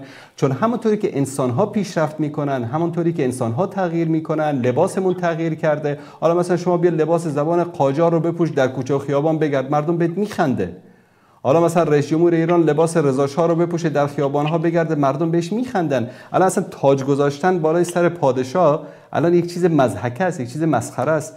این جزء فرهنگایی بوده که گذشته. به خاطر همین تغییر زبان هیچ جبر و اکراهی نبوده، بلکه این خود مردم بودن که عوض کردن زبانشون رو. اگر بوده یک نمونهشو به من بیارید. استاد انصاری عزیز، سوء تفاهم شد. زبان ببینید وقتی که اعراب به ایران حمله کردن، ببینید امروز ما داریم فارسی صحبت میکنیم، ولی فارسی دری، فارسی درباری که از خراسان بزرگ بلند شده. در اون زمان زبان مردم ایران پهلوی بوده. پهلوی زبانی خب کی تغییر داده این رو؟ کی تغییر داده؟ کی مثلا دوست عزیز یک مسئله مثلا پنجه رو ما میگیم این پنجه است، درسته؟ الان به تلویزیون نگاه کنید، به این میگیم پنجه، درسته؟ پنجه. بله بله. در فارسی پهلوی بهش چی میگفتن؟ من میدونم بهش میگفتن پنگون. اینو میگفتن پنگون. الان شما میگید پنجه. چرا الان نمیگید پنگون؟ چرا پنجه شد؟ پنجه که کلمه عربی نیست. خود زبان به مرور زمان بعضی کلماتی که صعب باشه، سخت باشه، اینها رو چیکار میکنه؟ اصلاح میکنه. شما الان بیا به زبان پهلوی بیا در بین مردم صحبت کن، بهت میخندن. اما خودمون کسی که امروز ضد اعراب هست، ضد زبان عربی هست، بهت میخنده. آقا پنگون کلمه پهلوی است، پنجه کلمه فارسی است، چون در عربی پ نیست. چرا پنگون شده پنجه؟ زبان فارسی پهلوی اصلا با زبان دری بله کلمات مشترک دارن، ولی شما اگه از نظر آوایی گوش کنید به شدت به آسوری، عبری و مقداری به کردی نزدیکه. خب کی عوض کرد اینو؟ کی عوض کرد اینو؟ عزیز دلم این چیز تاریخ. وقتی که اعراب به ایران حمله میکنن زبان فارسی پهلوی و دین زرتشت از بین میره و کی عوض کرد این رو؟ کی امر کرد؟ یک امری نشان بدید که عمر گفته باشه که یا ایها الناس بعد از این کسی حق نداره به زبان فارسی پهلوی صحبت بکنه. آقای انصاری عمر دستور داد زبان فارسی پهلوی چون دلیل ممنوعه. نتیجهش این دلیل مدرک زبان فارسی که دلیل مدرک صحبت میکردن دلیل از کجا آوردید این رو؟ دلیل اینه که بعد از حمله اعراب زبان فارسی پهلوی در ایران از بین رفت. بابا خیلی زبان ها منقرض شد رفت. الان مثلا در زبان 90% جامعه بود. آقای محترم الان مردم هند زبان اصلیشون چی بود؟ زبان اصلی مردم هند و پاکستان چی بود؟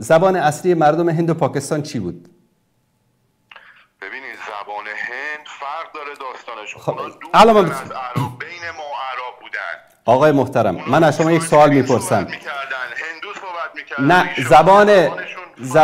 زبان اصلی مردم هند و پاکستان سنسکریت بود، درسته؟ بله. اردو از کجا آمد؟ چرا امروز در هند و پاکستان چرا امروز در هند و پاکستان زبان اردو زبان رسمی است؟ چرا؟ اصلا من کاری به هند و پاکستان ندارم. نه عجب. آقای محترم برادر عزیز اگر گوش کنید یک لحظه، اگر اطلاعات اجتماعی و تاریخیتون کمه برید مطالعه بکنید. ببینید وقتی که فارس‌ها اومدن در هند حکومت کردن، امپراتوری‌های فارسی، حتی تیموریان، غزنویان، همه اینا زبان رسمیشون فارسی بود، درسته؟ بعد اومدن فارسی دری بود. همین امپراتوری هایی که زبان فارسی دری صحبت می‌کردن، همین ها اومدن چیکار کردن کسانی که مسلمان می شدن به خاطری که خودش رو نزدیک به اینها جلوه بدن کلمات فارسی استفاده می کردن. آهسته کلمات فارسی در داخل ادبیات سانسکریت قاطی شد و زبان جدیدی در بین مسلمان ها به نام زبان اردو پدید آمد، در حالی که زبان اردو مثلا 500-600 سال پیش اصلا وجود نداشت. زبان اردو مثلا الان شما برید سرود ملی پاکستان رو بشنوید، میگه پاک سرزمین شاد باد، کشور حسین شاد باد، ملک سلطنت تابنده پاینده باد، شاد باد منزل مراد. یک کلمه اردو یا سانسکریت یا هندی در شما سرود ملی پاکستان پیدا نمی کنید. فقط در آخرین بیت سرود ملی پاکستان میگه پاک سرزمین کا نظام، پاک سرزمین کا نظام، کا فقط اردو است، هندی است. پاک سرزمین کا نظام، قوت اخوت عوام، همش کلمات فارسی است. حالا این دو پاکستان رو کی مجبور کرده بود که زبانشون رو به اردو تغییر بدن؟ اجازه می‌فرمایید؟ پس اینم جنایتی بود که فارس ها در هند انجام دادن که زبان مردم سانسکریت هند را تغییر دادن. پس اجازه بفرمایید. ببینید آقای انصاری عزیز، تاریخ رو اگه بخوایم دینی ببینیم، تعصبی ببینید، همون جوری که اسکندر اومد تخت جمشید آتش زد، همون جوری که نادر رفت به قول شما تو هند جنایت اصلا شما بگو کرد، من نمیگم نه که اصلا کرد، همونجور هم اعراب که به ایران حمله کردن 100 سال بعد. دلیل برادر عزیز میگید که زبان مردم ایران را عوض کردن، دلیل لطفاً جلد صفحه کتاب برای من دلیل بگید. اینجا اینطوری سخنرانی نکنید، موعظه نکنید. زبان فارسی پهلوی بعد از حمله عرب از بین رفت. ایرانی‌ها برای اینکه به من چه که از بین رفت؟ به تقصیر اسلام چیه که از بین رفت؟ تقصیر اسلام چیه که از بین رفت؟ نمیذاری من اصلا جمله‌مو بگم. من دارم بهت میگم فارسی پهلوی چیزی هستش که ما هم کتاب اوستا رو داریم، هم کتیبه داریم که کتاب فارسی پهلوی زبان، نوشتار و گفتارش چیه. 100 سال بعد از اینکه اعراب بر اینا حاکم شدن، پهلوی در گستره ایران از بین رفته، زرتشت هم تا 90% از بین رفته. ایرانی‌ها برای اینکه عربی صحبت نکنن، فارسی دری رو از خراسان منتقل کردن، در نظر فرهنگی جایگزین کردن. ولی زبان فارسی پهلوی بر اثر همه، شما اصلا یک گوگل ساده بزن، بر اثر حمله اعراب و بین رفت. زبونی که هزاران سال در اون کشور صحبت میشه، وقتی که شما زبانت عوض میشه، دینت عوض میشه، یعنی به کشور تجاوز شده. عزیز دلم، این یه چیز مشخصیه. اسلام تو مالزی و اندونزی بدون خون رفته، همشون هم مسلمونن.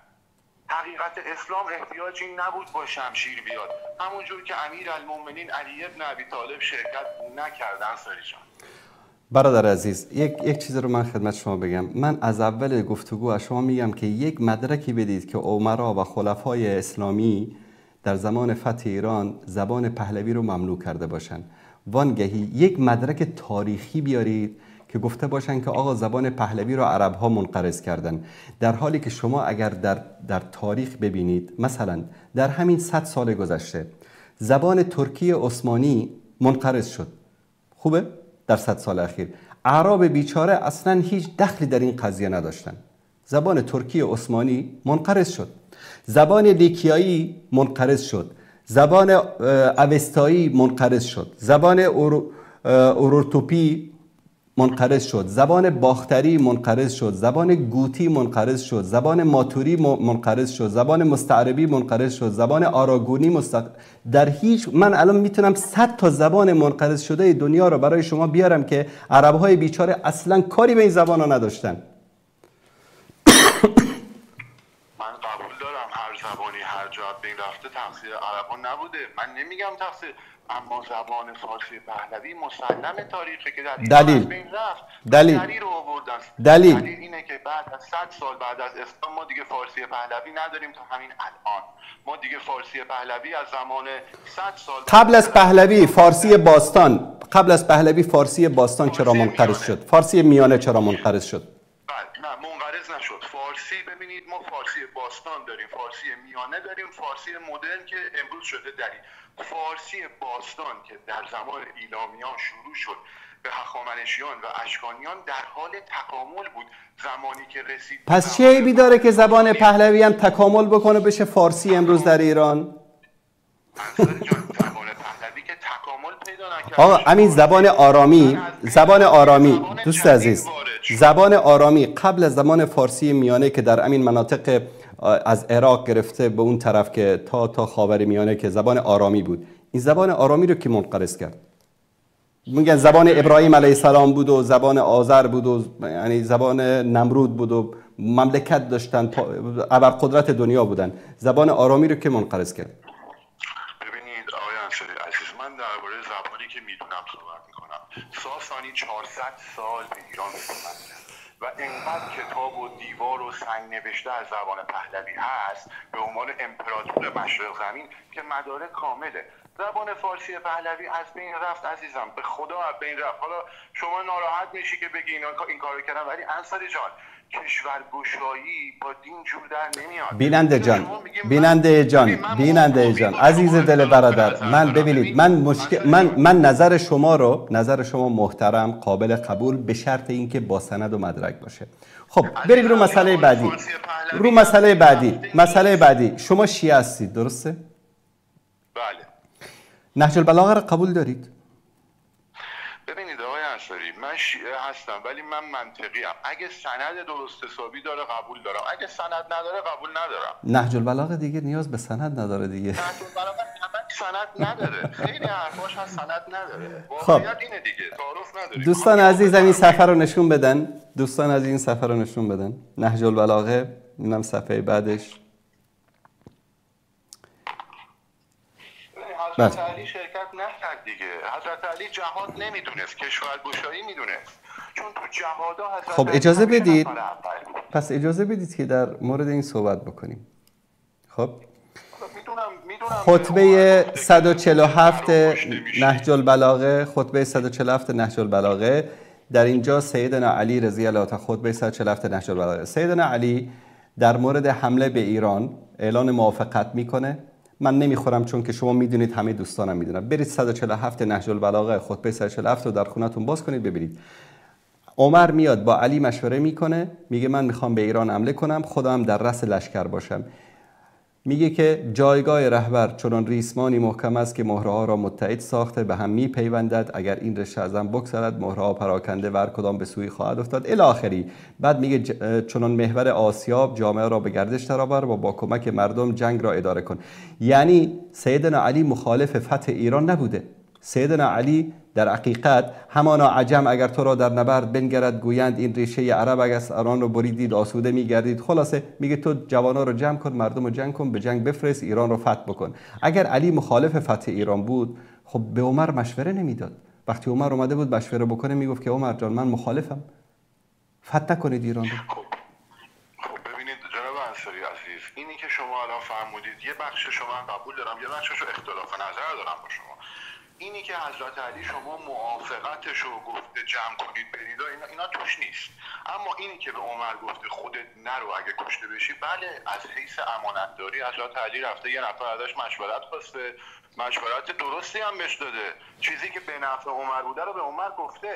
اما حضرت علی که در تمام جهاد همیشه خط مقدم بوده، جایی که حالا دیگران حضرت علی دست بالا میکرده من میخوام برم جلو، اصلا شرکت نکرده. ببینید عمل مهمه، شرکت نکرده ولی ازش یه نفر مشورت خواسته، مثل یک انسان امین، مثل یک انسان راستگو بهترین نصیحت رو بهش کرده، ولی شرکت نکرده دیگه. عزیز دلم مشوره داده بهش، مشوره گفته بابا جان، برادر عزیز، آقای محترم، اولا این که علی میخواست شرکت بکنه یا میخواست شرکت بکنه همه این رو میدونن. یک لحظه همه اینو میدونن که از سیاست‌های عمر این بود که کبار صحابه، بزرگان صحابه رو اجازه نمیداد که از مدینه خارج بشن و این یک سیاست موفقیتانه بود که اگر بزرگان صحابه از مدینه خارج میشدن حرج و مرج ایجاد میشد. کاری که در زمان عثمان شد، کاری که در زمان علی شد، چون بزرگان و رؤسای صحابه رو همیشه در کنار خودش نگه می‌داشت، با اونها مشوره می‌کرد. ثانیاً در خود این نامه 147 نهج البلاغه میگه که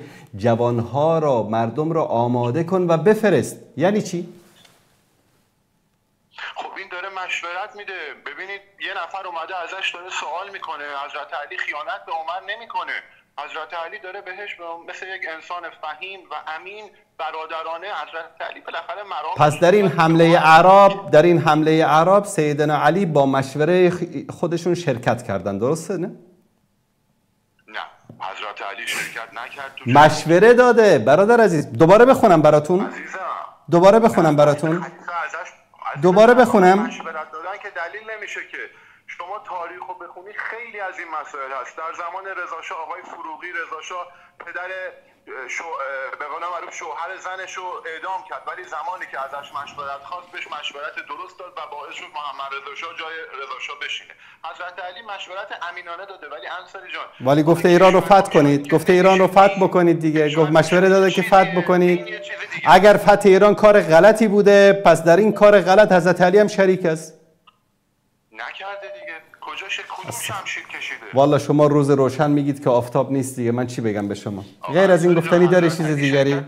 لطفاً دفعه دیگه که زنگ میزنید با دلیل و مدرک تماس بگیرید، خواهش میکنم. حالا چشم. فقط شما آقای انصاری لطف کن این زبان فارسی پهلوی رو به من بگو، حالا هر موقع خواستی. ببین برادر عزیز یعنی شما میگن البینه علی المدعی. گوش کن برادر عزیز. دلیل نه یک جمله اجازه نمیدم. دلیل شما گفتید که شمشیر در گلوشون بوده که بعد عربی حرف بزنن. دلیل دلیلش اینه که یک ملت باستانی امپراتوری دین و زبانش در 100 سال عوض شده. خب به جهنم که عوض شده. خب خودشون خواستن که عوضش کردن، به ما چه؟ خودشون چی خواستن؟ آقای انصاری حمله کردن گرفتنشون. شما به من بگو سنت پیغمبر. یک لحظه. امین اتحاد جماهیر شوروی به تاجیکستان و ازبکستان حمله کرد. زبان مردم رو، رسم الخطشون رو به روسی عوض کرد. تا امروز مردم تاجیکستان و ازبکستان به روسی می نویسن. درسته؟ بله.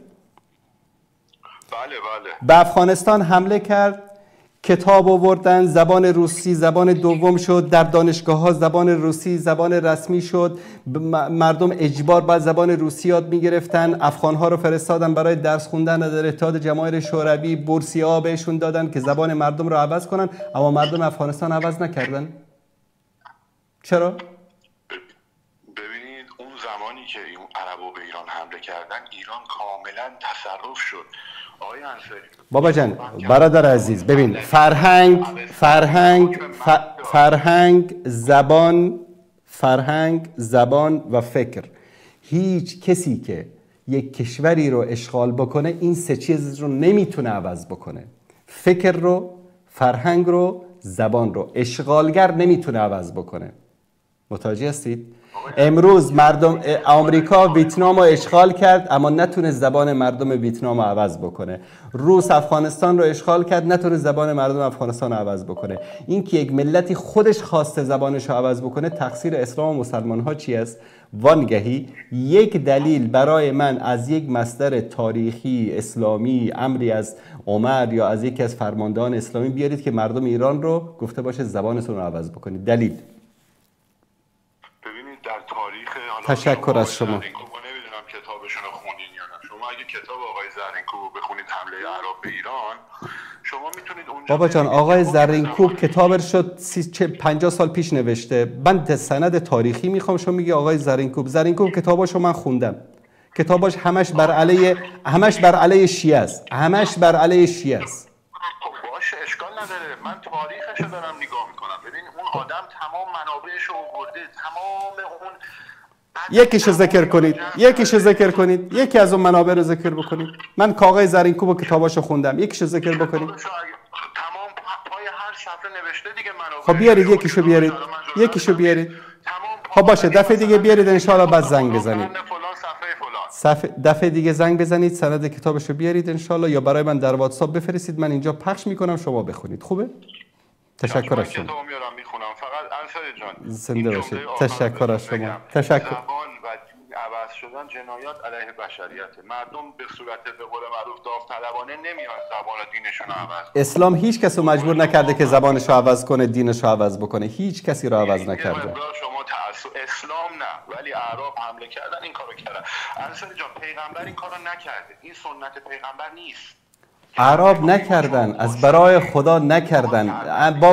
گوش کن، همین یک لحظه، همین ترکای عثمانی بر تقریبا 25 میلیون کیلومتر مربع حکومت کردن. زبان ترکی رو در هیچ جای مردم رو مجبور نکردن، اما مردم به خاطر اینکه خودشون جزء خلافت عثمانی بدونن، یک لحظه اگر به خاطر اینکه خودشون رو جزء خلافت عثمانی بدونن زبان ترکی یاد گرفتن و برعکس همه خلفای عثمانی تا سلطان عبدالحمید ثانی رحمت الله علیه همشون زبان فارسی رو مثل ترکی بلد بودن، زبان عربی رو مثل ترکی بلد بودن.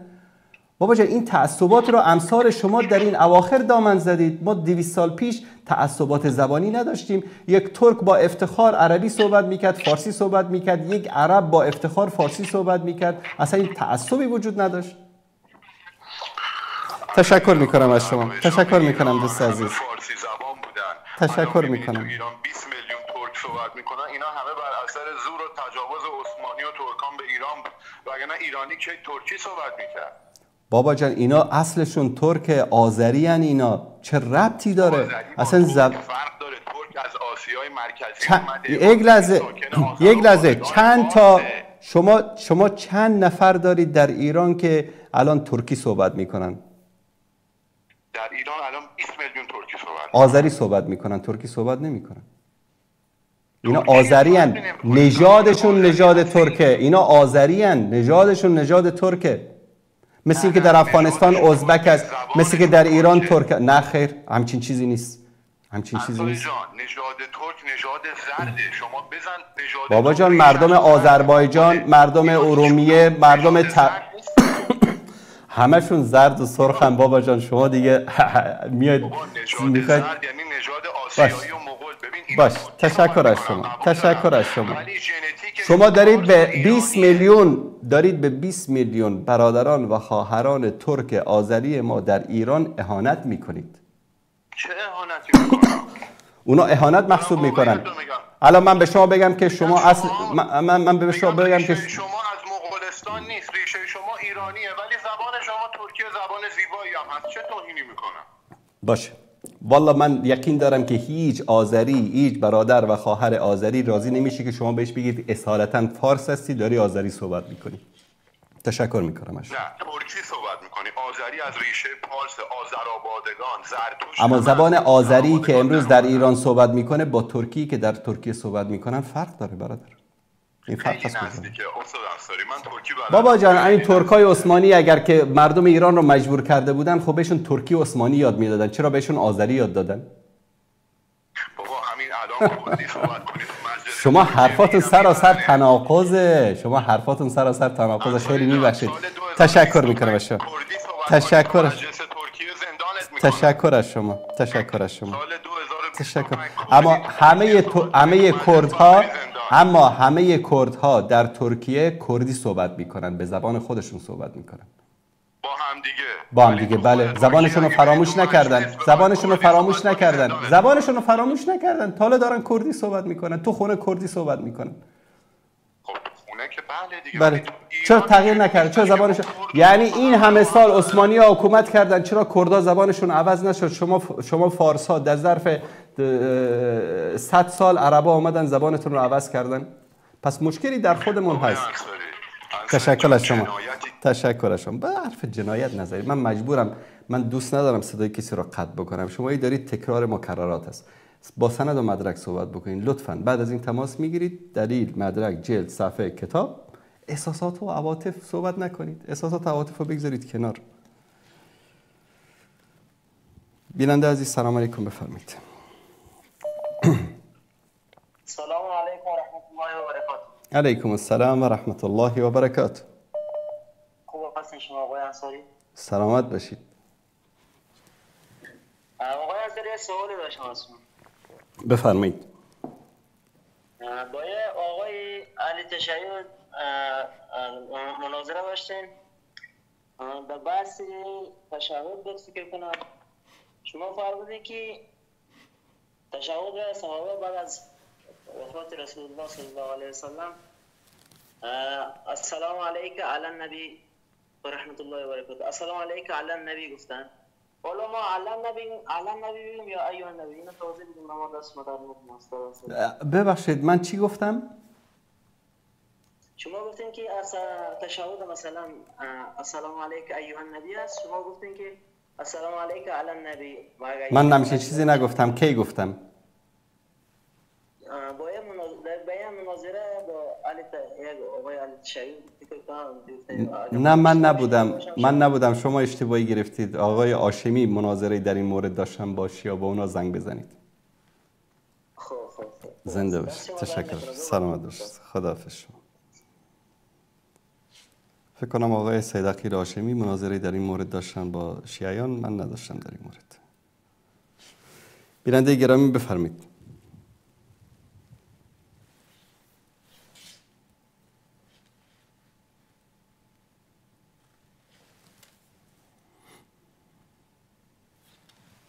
بیننده گرامی، بیننده عزیز، سلام علیکم و رحمت الله. علیکم السلام و رحمت الله و برکاته. استاد انصاری بفرمایید. استاد عزیز، من همون بیننده هستم. چند شب پیش در مورد این وسوسه داشتم باهاتون صحبت می‌کردم. استاد عزیز، میخوام خلاصه از زندگیمو بهتون بگم، بعد سوالاتی که برام پیش اومده خیلی مختصر بگید. بفرمایید. بله باشه. چشم. استاد عزیز، به عنوان یک جوان 13 ساله افغانی، وقتی 13 سالم بود اومدم به ایران. البته نه دینی رو میشناختم، پدر و مادرم میگفتن بیا درس تو بخون، حداقل درس حدیث و قرآن اینا بیاد بگیری برات خوب است، هم به دنیا و هم به آخرت خوب است. اما استاد عزیز، با تنفری که از این ملاها داشتم راستش بخواین، یعنی متنفر بودم، نمیخواستم که این راه را ادامه بدم. با همه خاطر استاد عزیز زد کار آمدم طرف ایران. وقتی که به ایران رسیدم نزدیک به 1 سال که اینجا کار کردیم، یعنی وقت سخنرانی‌های علما را در صفحات مجازی می‌دیدم استاد عزیز، کم کم اسلام را شناختم. و از روزی که استاد عزیز با خود در راه خلاص بگم راه توحید قدم برداشتیم، یعنی هیچ سختی نبوده که سر راه من نبیه استاد عزیز، از مشکلات خانواده گرفته تا مشکلات کاری. درست. با خدا استاد عزیز، یعنی البته دو زمان خود مثلا از روزی که در راه توحید خلاص مردم قدم ماندیم، یعنی از روزی که وقت نماز خدا نخواندیم قلبم درد گرفته یا گناهی را کردیم برام درد آمده که یعنی چرا ما این کار کردیم. البته قبلا این حالت برام اصلا نبود، خیالم هم نبود، تا فکرش هم نبودم. اگر کسی هم میخوان سرش خندی هم میکردم که دیوانه را نگاه کن. مگم از روزی که ما راه توحید را پیش گرفتم استاد عزیز، با خدا 1000 مشکلات سر راه ما آمده. مگم استاد عزیز از روزی که راه توحید را پیش گرفتیم گناههای ما راست بخوای که کم نبوده، یعنی وسوسه های ما زیاد شده، گناه های ما زیاد شده. مگم استاد عزیز فعلا به دلیل تهمت های فعلا زمان فعلی یک دو روزه برای من تهمتی زدن استاد عزیز که نمیشه بیان بکنم.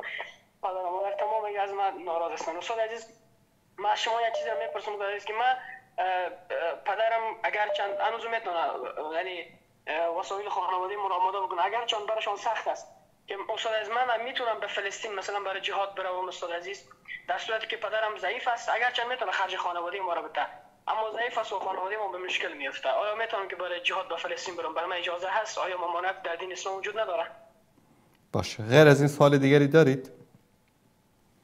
غیر از این اگه ایزه توضیح بدم اینجوری پشت خط باشم خوبه. ببینید برادر عزیز، قضیه امتحان و ابتلا یکی از سنت‌های الهی است. مثلا الان شما سر یک کلاس درس میرید، هر 4.5 ماه معلم از شما امتحان میگیره. بعد در یک کلاسی که 30-40 نفر شاگرد هست، شاگرد اول و دوم و سوم تا دهم معین میشه، درست؟ و کسانی که ناکام شدن معین میشه. اینو بهش چی میگن؟ میگن امتحان، درست؟ چرا معلم این امتحان رو از شما میگیره؟ به خاطر این میگیره که آیا شما درس خواندید، آیا جدیت داشتید، آیا واقعا درس معلم رو فهمیدید، گوش کردید، عمل کردید، مشقاتون رو خوب نوشتید. به خاطر همین ازتون امتحان میگیره. حین همین سنتی که ما در زمین داریم، در امور زندگی خودمون داریم. مثلا میرید به خاطر دانشگاه میرید امتحان کانکور. چرا باید امتحان کانکور بگیرن؟ به خاطری که میخوان چک بکنن که آیا این 12 سالی رو که شما درس خوندید واقعا درس خوندید، یا چون که پسر خاله پسر عمه مدیر مدرسه بودید شما رو همینطوری کامیاب کردن و فرستادن به کلاس بالاتر. الله سبحانه و تعالی وقتی که یک انسانی توبه میکنه، یک انسانی میاد به راه درست قدم بر میداره، الله متعال میاد این رو امتحان میکنه که الان اگر یک کمی سختی و مشکلات برای این ایجاد بکنم آیا متزلزل میشه؟ آیا در وسط راه ول میکنه؟ آیا توبه خودش رو میشکنه؟ آیا از این راهی که قدم گذاشته بر میگرده؟ و این ابتلا و امتحان تنها برای شما نیست، برای همه مؤمنین هست، برای انبیا حتی هست. الله متعال در قرآن کریم در سوره بقره به ما در آیه 214 میگه که ام حسبتم، آیا فکر میکنید، گمان میکنید ان تدخلوا الجنه، که شما وارد جنت میشید، همینطوری مفت میرید وارد جنت میشید؟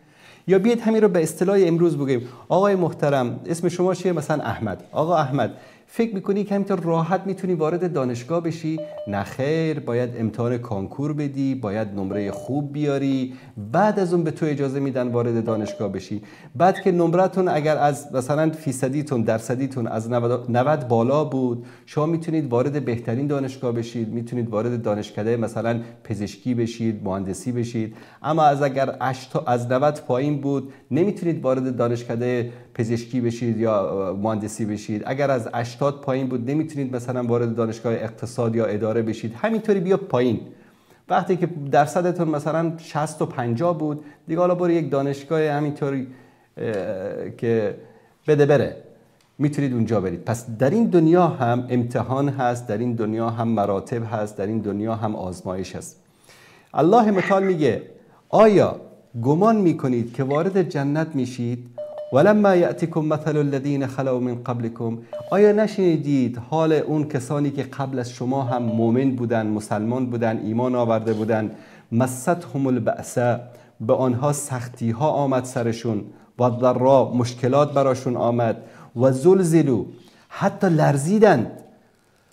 یعنی انقدر سختی و مشکلات دیدن که لرزیدن. حتی یقول الرسول، تا اندازه‌ای که پیامبر والذین آمنوا معه، کسانی که با پیامبر ایمان آورده بودن چی گفتن میدونید؟ اصلا به یک حالت یأس رسیده بودن، یک حالت ناامیدی رسیده بودن. گفتن متی نصر الله، پس این پیروزی خدا کی میاد؟ کی ما پیروز میشیم؟ معاصره هستیم، گرسنه هستیم، کمخواب هستیم، تشنه هستیم، زخمی هستیم، مشکلات داریم، 4 دور و برمون رو دشمن گرفته. این پیروزی خدا کی میاد؟ الله در جوابشون چی میگه؟ الا ان نصر الله قریب، پیروزی الله سبحانه و تعالی نزدیک است. پس ما در راه دین گاهی اوقات سختی میبینیم، مشکلات میبینیم. همین رسول الله صلی الله علیه و سلم وقتی که تا زمانی که پیامبری رو آغاز نکرده بودن در ناز و نعمت زندگی میکردن. میدونید در مکه بهش چی میگفتن؟ میگفتن محمد امین. مشرکین، همین عموآش، ابو لهب، ابو جهل، ابو عتبه، شیبه، ربیعه، همونایی که پیامبر رو اذیت میکردن، صحابه رو کشتن، اذیت کردن، با پیامبر جنگیدن، همینا به پیامبر چی میگفتن؟ محمد امین. اگر کدام مشکلی براشون پیش میومدن میگفتن ای محمد جان بیا مشکل ما رو حل بکن. روزی که همین پیامبر نبوت رو اعلان کرد، شما میدونید شتر رو دیدید چقدر بزرگه؟ شتر بعد از ولادتش، همین جفتی که همراه شتر میاد شاید بیش از 20-30 کیلو وزن داشته باشه، پر از کثافت و خون و ریم و این چیزاست. پیامبر در سجده بود، آوردن این رو در سرش گذاشتن. هیچ کس جرئت نمیکرد که از سر پیامبر اینو برداره. پیامبر داشت در زیر این خفه میشد. متوجه هستید؟ همین پیامبر در طائف رفت، مردم طائف رو به چی دعوت کرد؟ گفت به من پول بدید، به من زن بدید، منو پادشاه بکنید. گفت که لا اله الا الله تفلحوا، بگید لا اله الا الله تا رستگار بشید. انقدر با سنگ زدن که خون از بدنش جاری شد، کفشهایش پر از خون شد. همین پیامبر رو در غزوه بدر چنان تیربارانش کردن، با شمشیر زدن، با نیزه زدن که خون از سر و صورت پیامبر جاری شد، صورت مبارکش پاره شد، دندانش شکست. در شعب ابی طالب با خانوادهش 3 سال از برای خدا 3 سال معاصرش کردن، نه خرید، نه فروش، نه ازدواج، نه رفت آمد، نه آب، نه غذا. صحابه میگن که نصفای شب از گرسنگی خارج میشدیم، پوست شتری رو که قربانی کردن کشتن، پوست خشک شده ای که خدا میدونه 1 سال 2 سال قبل این خشک شده در بیابان، این رو پیدا میکردیم، بعد در آب خیس میکردیم، این زیر دندانمون میکشیدیم که شاید یک قوتی از این به ما برسه. در همون شعب ابی طالب، در همون معاصره، همسر پیامبر خدیجه فوت میکنه، هموش از همون اثر همون چیز معاصره ابو طالب فوت میکنه، عزیزانش رو از دست میده پیامبر. این همه سختیات و مشکلات رو به همسرش تهمت زنا میزنن منافقین، و تا امروز میبینید که شیعیان به همسر پیامبر تهمت میزنن. این پیامبر همه این سختی ها رو کی میکشه؟ بعد از اینکه پیامبر میشه. این امتحان الله است، این ابتلای الله سبحانه و تعالی است. و هرچه ایمانت بیشتر باشه، سختی و مشکلات و ابتلاهات بیشتر است، تا که الله متعال ببینه که تو در وقت مشکلات چی میگی، ناله میکنی، زجر میکشی، یا که میگی الحمدلله. پس در وقت سخته. شما میخواید که همینطور مفت وارد جنت بشید؟ جنت رفتن آسانه؟ نه دیگه بالاخره بعد امتحان میشه. الان در دنیا مثلا شما اگر بخوای روزی 1 میلیون تومان به دست بیاری، راحت به دست میاد؟ نه دیگه باید زحمت بکشی. پس از صبح تا شام میری کارگری میکنی، خشت، آهن، نمیدونم تیراهن، خاک، سیمان بالا میبری، مثلا تو رو دوشت میکشی تا نهایتش در آخر روز بهت مثلا چند تومانی بدن. آسان که به دست نمیاد پول. هیچ چیز در این دنیا آسان به دست نمیاد. این که میبینی امروز دکتر شده، مهندس شده، چرا اکثر این دکترها و مهندسا یک تاره مو در سرشون نیست، ریششون سفید شده، قدشون خم شده؟ چون شب تا صبح اینا شدن درس خوندن. اون کسی که با احترامی که داریم، هر شغل شریف است، هر کارگری شریف است، این کسی که امروز من یادم میاد در کلاس 5 معلممون یک روز یک کسی بود 2 سال مونده بود در کلاس 5، معلممون حرف جالبی زد، گفت جامعه فقط دکتر و مهندس که نیاز نداره، خود جامعه کارگر شهرداری هم نیاز داره. گفت آقای فلانی قراره که کارگر شهرداری جامعه بشن، به خاطر همین درس نمیخونن. یعنی اینو بهتون میخوام بگم که در این دنیا هیچ چیزی بدون زحمت نیست، و اون دنیا که زندگی جاویدان است هیچ چیزی بدون زحمت نیست. بله درست است. ممنونم از شما. در مورد این سوالم که گفتم، بله در مورد فلسطین ببینید یک مسئله است که امروز مردم فلسطین به افراد نیاز ندارن. مشکل فلسطین مشکل افراد نیست، من برم شما برید 4 نفر دیگه برم، مشکل این نیست، مشکل امت است. این امت باید دست به دست هم بده، این حکومت ها باید دست به دست هم بدن. این مشکل حکومت هاست، مشکل یک امت است، مشکل یک شخص نیست. شما اولا امروز بخواید برید از مصر برید، مصر شما رو نمیگذاره. از اردن برید، اردن شما رو نمیگذاره. از لبنان برید، لبنان شما رو نمیگذاره. از سوریه بخواید برید، از اونا نمیگذارن. پس امروز اصلا رفتن خودش یک مشکلی است. بعد از اون که اونجا که رفتید، آیا مجاهدین فلسطین به افراد نیاز دارن؟ نه، امروز اونا به سلاح نیاز دارن، به تکنولوژی نیاز دارن، به پول نیاز دارن. امروز سیاهی لشکر نیاید به کار. امروز مثل زمان سابق نبود که آقا مثلا سلطان فلان 100,000 نفر رو جمع میکرد، با نیزه و شمشیر میرفتن، با زور بازو دشمن رو شکست میدادن. امروز دشمن در نیویورک نشسته، یک پهبادی رو میفرسته، خونه ای رو در وسط تهران هدف قرار میده. متوجه هستید؟ امروز جنگ تکنولوژی است، امروز جنگ پول است، امروز جنگ اقتصاد است. ما باید فرزندانمون رو با تکنولوژی، با علم، با پیشرفت و مدنیت تربیت بکنیم تا به همون سلاحی که امروز اونا دارن ما رو میزنن. شما ببینید امروز ما میخوایم مردم فلسطین رو از طریق میدیا، رسانه کمک بکنیم. فیسبوک پست میذاری میبنده، توییتر میذاری میبنده، یوتیوب کلیپ میذاری میبنده. چرا امروز مسلمان ها یک پلتفرمی ندارن که بتونن حرف دلشون رو در اونجا بزنن؟ چون که ما نداریم. چون که الان یک جوان مسلمان نیامده فکر بکنه که یک پلتفرم مثل فیسبوک درست بکنه. سلامت باشید. وقتی آرزوی شهادتی میشه. اگه یک کسی آرزوی شهادت رو داشته باشه، رسول الله صلی الله علیه و سلم میفرمایند هر کسی که آرزوی شهادت داشته باشد الله او را به مراتب شهدا میرساند ولو این که در بالین خود بمیرد. خیلی از شما ممنون استاد عزیز، شما در نکنه. الله متعال حفظتون کنه. سلامت باشید. ان شاء الله در صبر خواهم کرد ان شاء الله. سلامت باشید. زنده باشید. خدا نگهدار. خدا نگهدار. فکر کنم یک تماس دیگری هم میتونیم بگیریم. بیننده عزیز سلام علیکم بفرمایید. سلام علیکم بفرمایید. سلام علیکم. علیکم السلام و رحمت الله و برکاته. جناب استاد عزیز انشاءالله که صحتمند باشین. سلامت باشید. جناب استاد عزیز، من یکی از علاقمندا و دوستدارای وصال حق که سالها میشد در انتظار می بودم که یک روز با شما به تماس شوم.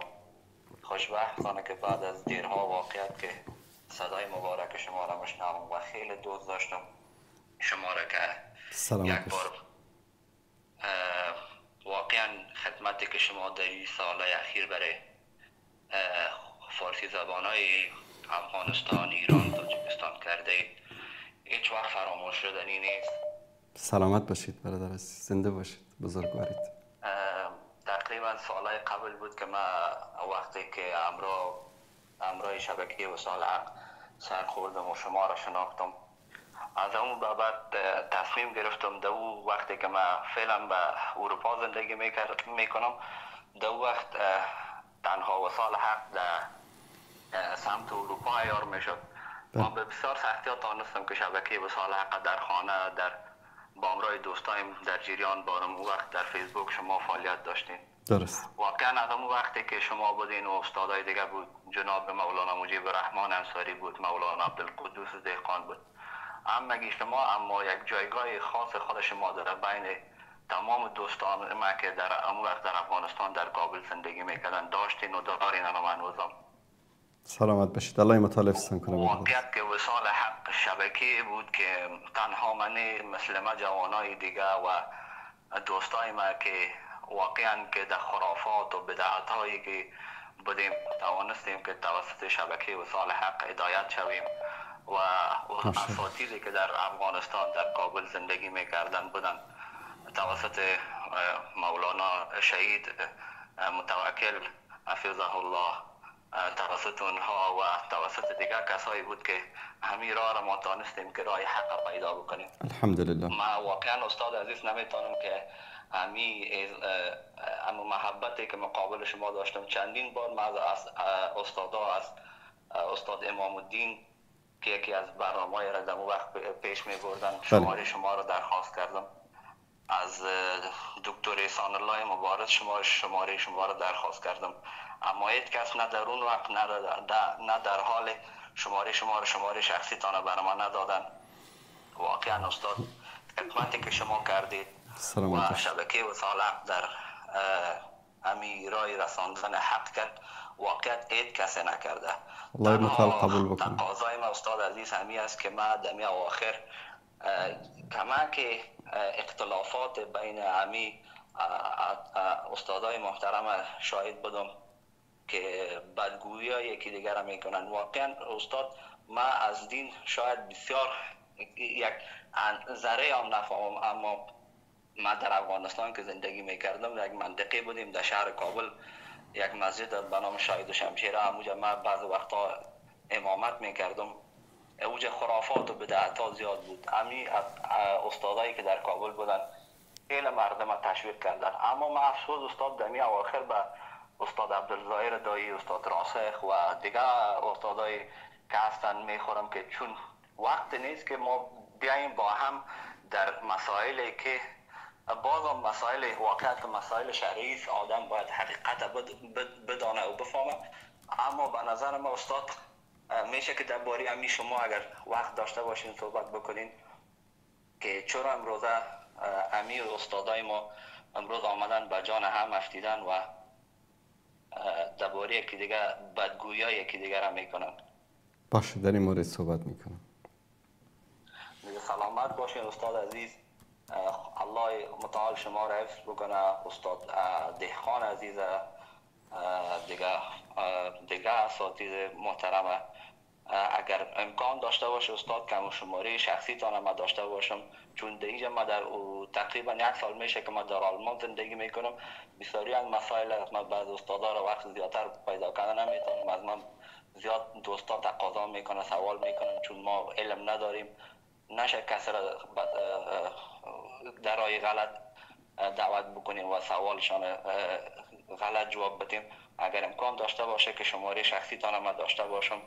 خوب است شما به همین واتساپ پیام بگذارید، من انشالله شماره شخصی رو برایتان میفرستم، یا همراه شما در همین واتساپ صحبت میکنم انشالله. به یاری الله سلامت باشید. تشکر. الله متعال شما را زنده استاد محترم سلامت باشید. السلام علیکم و رحمت الله. علیکم السلام و رحمت الله و برکاته. مشکلی رو که این برادر عزیز، چون وقت کم است، من خیلی مختصر جواب میدم. انشالله سعی میکنم در یک برنامه دیگر این حدیث را اگر برای شما عزیزان پیدا بکنم. من کان یعبد محمدا.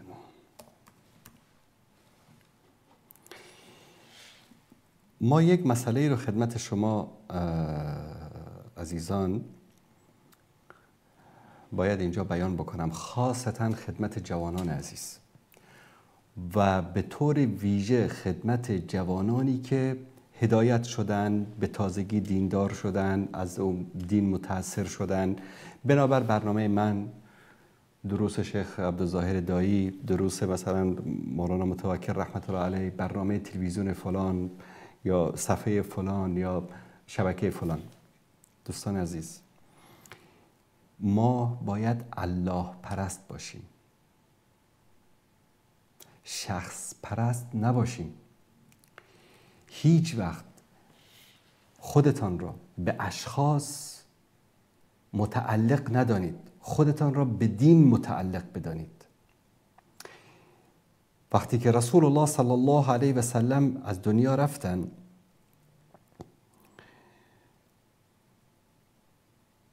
در بین صحابه هرج و مرج ایجاد شد. حضرت عمر گفت که محمد از دنیا نرفته، زنده است. اصلا قبول کردن این حول این مصیبت سخت بود. مثل که طرف مثلا فرزندش میمیره، میگه نه بچم نمرده، اینو دفن نکنید، نبرید جنازش.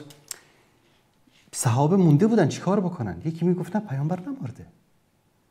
در اینجا بود که شخصیت قوی ابوبکر صدیق رضی الله تعالی عنه ظاهر میشه و حرف جالبی رو در اونجا میزنه. سیدنا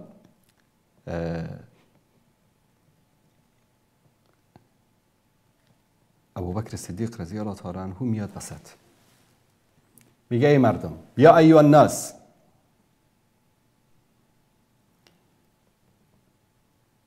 من كان يعبد محمدا فإنه قد مات ومن كان يعبد الله فإنه حي لا يموت. و در روایت دیگه که ذکر میکنن میگه که و ما محمد الا، بعد از اون میگه این آیه رو خواند، و ما محمد الا رسول قد خلد من قبل الرسل. این آیه قرآن کریم رو خواند. و در روایت دیگه میگه که یا ایها الناس ان كان محمد صلى الله عليه وسلم إلهكم الذي تعبدون فإن إلهكم قد مات وإن كان إلهكم الله الذي في السماء فإن إلهكم لم يمت. بعد از اون میگه که این آیه را خواند که و ما محمد الا رسول قد خلت من قبله الرسل افإن مات او قتل انقلبتم على اعقابكم. ببینید دوستان عزیز، حتی رسول الله صلی الله علیه و سلم رو ما به عنوان یک شخص نمی پرستیم. ما دین رسول الله صلی الله علیه و آله و سلم رو و الهی که رسول الله صلی الله علیه و سلم برای ما معرفی کرده می پرستیم. اسلام همین شخصیت پرستی رو از بین برداشت. نصارا به خاطر چی گمراه شدن؟ به خاطر اینکه گفتن که عیسی پسر خداست. ان الله ثالث ثلاثه. یهود به خاطر چی منحرف شدن؟ چون گفتن این وقالت الیهود عزیر ابن الله، عزیر پسر خداست. اما در دین مبین اسلام الله متعال برای ما بیان می کند که محمد رسول الله ما کان محمد ابا احد من رجالکم. محمد رسول خداست. محمد پدر شما نیست. محمد خدا نیست صلی الله علیه و سلم، فرستاده الهی است، رسول الله. اگر این در مورد رسول الله صلی الله علیه و سلم باشه، بعد از اون در مورد صحابه ما عمر پرست و ابوبکر پرست و علی پرست و عثمان پرست نیستیم. ما تابعین رو نمی پرستیم. ما امامان مذاهب ابو حنیفه و شافعی و مالک و احمد ابن حنبل رو نمی پرستیم. و امروز علمایی که در بین ما هستن، اینها رو ما نباید به اندازه تقدس ببریم بالا. پرستش که نه، که هیچ کس نمی پرسته. منظور از پرستش در اینجا وقتی که این آیه نازل شد که اتخذوا احبارهم و رهبانهم اربابا من دون الله، عدی ابن عاتم آمد یا رسول الله، چون قبلا مسیحی بود، یا رسول الله در این آیه قرآن میگه که مسیحی ها کشیشان خودشون رو خدا میگرفتن. یا رسول الله ما اونا رو خدا نمیگرفتیم، الله متعال چرا اینطوری گفته؟ پیامبر فرمودن که اگر اونا حلالی رو حرام میکردن، حرامی رو حلال میکردن، مگر شما از اونها اطاعت نمیکردید؟ گفت والا این کار رو میکردیم. گفت عبادت همین است. امروز هیچ عالمی رو، هیچ دعوتگری رو، هیچ مجری تلویزیونی رو، هیچ برنامه سازی رو به اندازه تقدس نرسانید.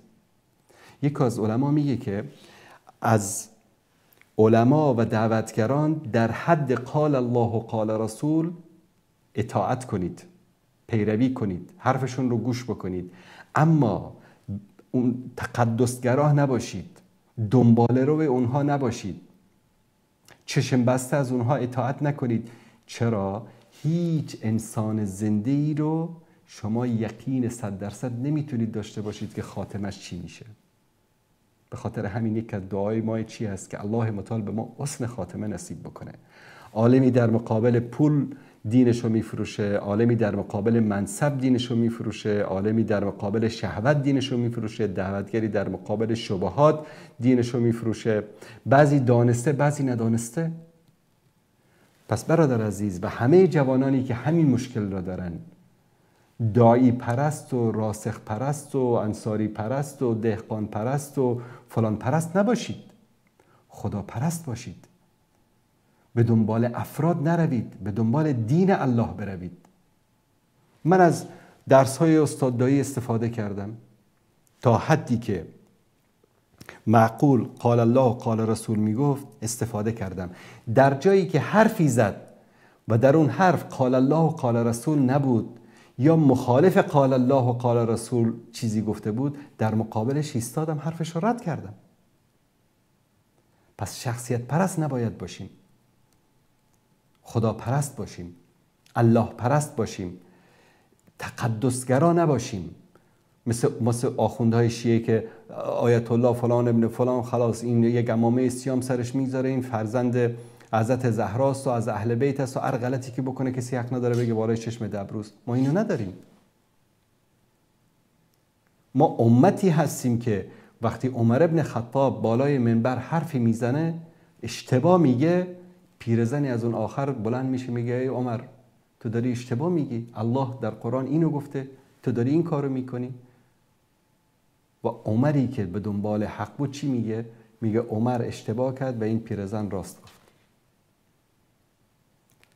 امیدوار هستم که الله سبحانه و تعالی به همه ما و اساتید ما، علمای ما و دعوتگران ما حسن خاتمه نصیب بکنه و در مقابل شهوات دنیوی و در مقابل مال و منصب دنیوی و در مقابل شبهات ما رو حفظ بکنه.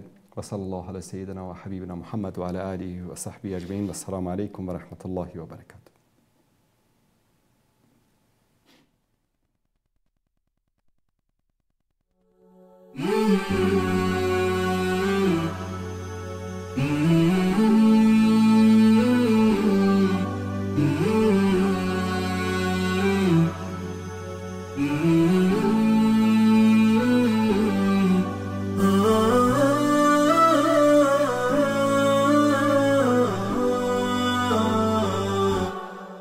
ah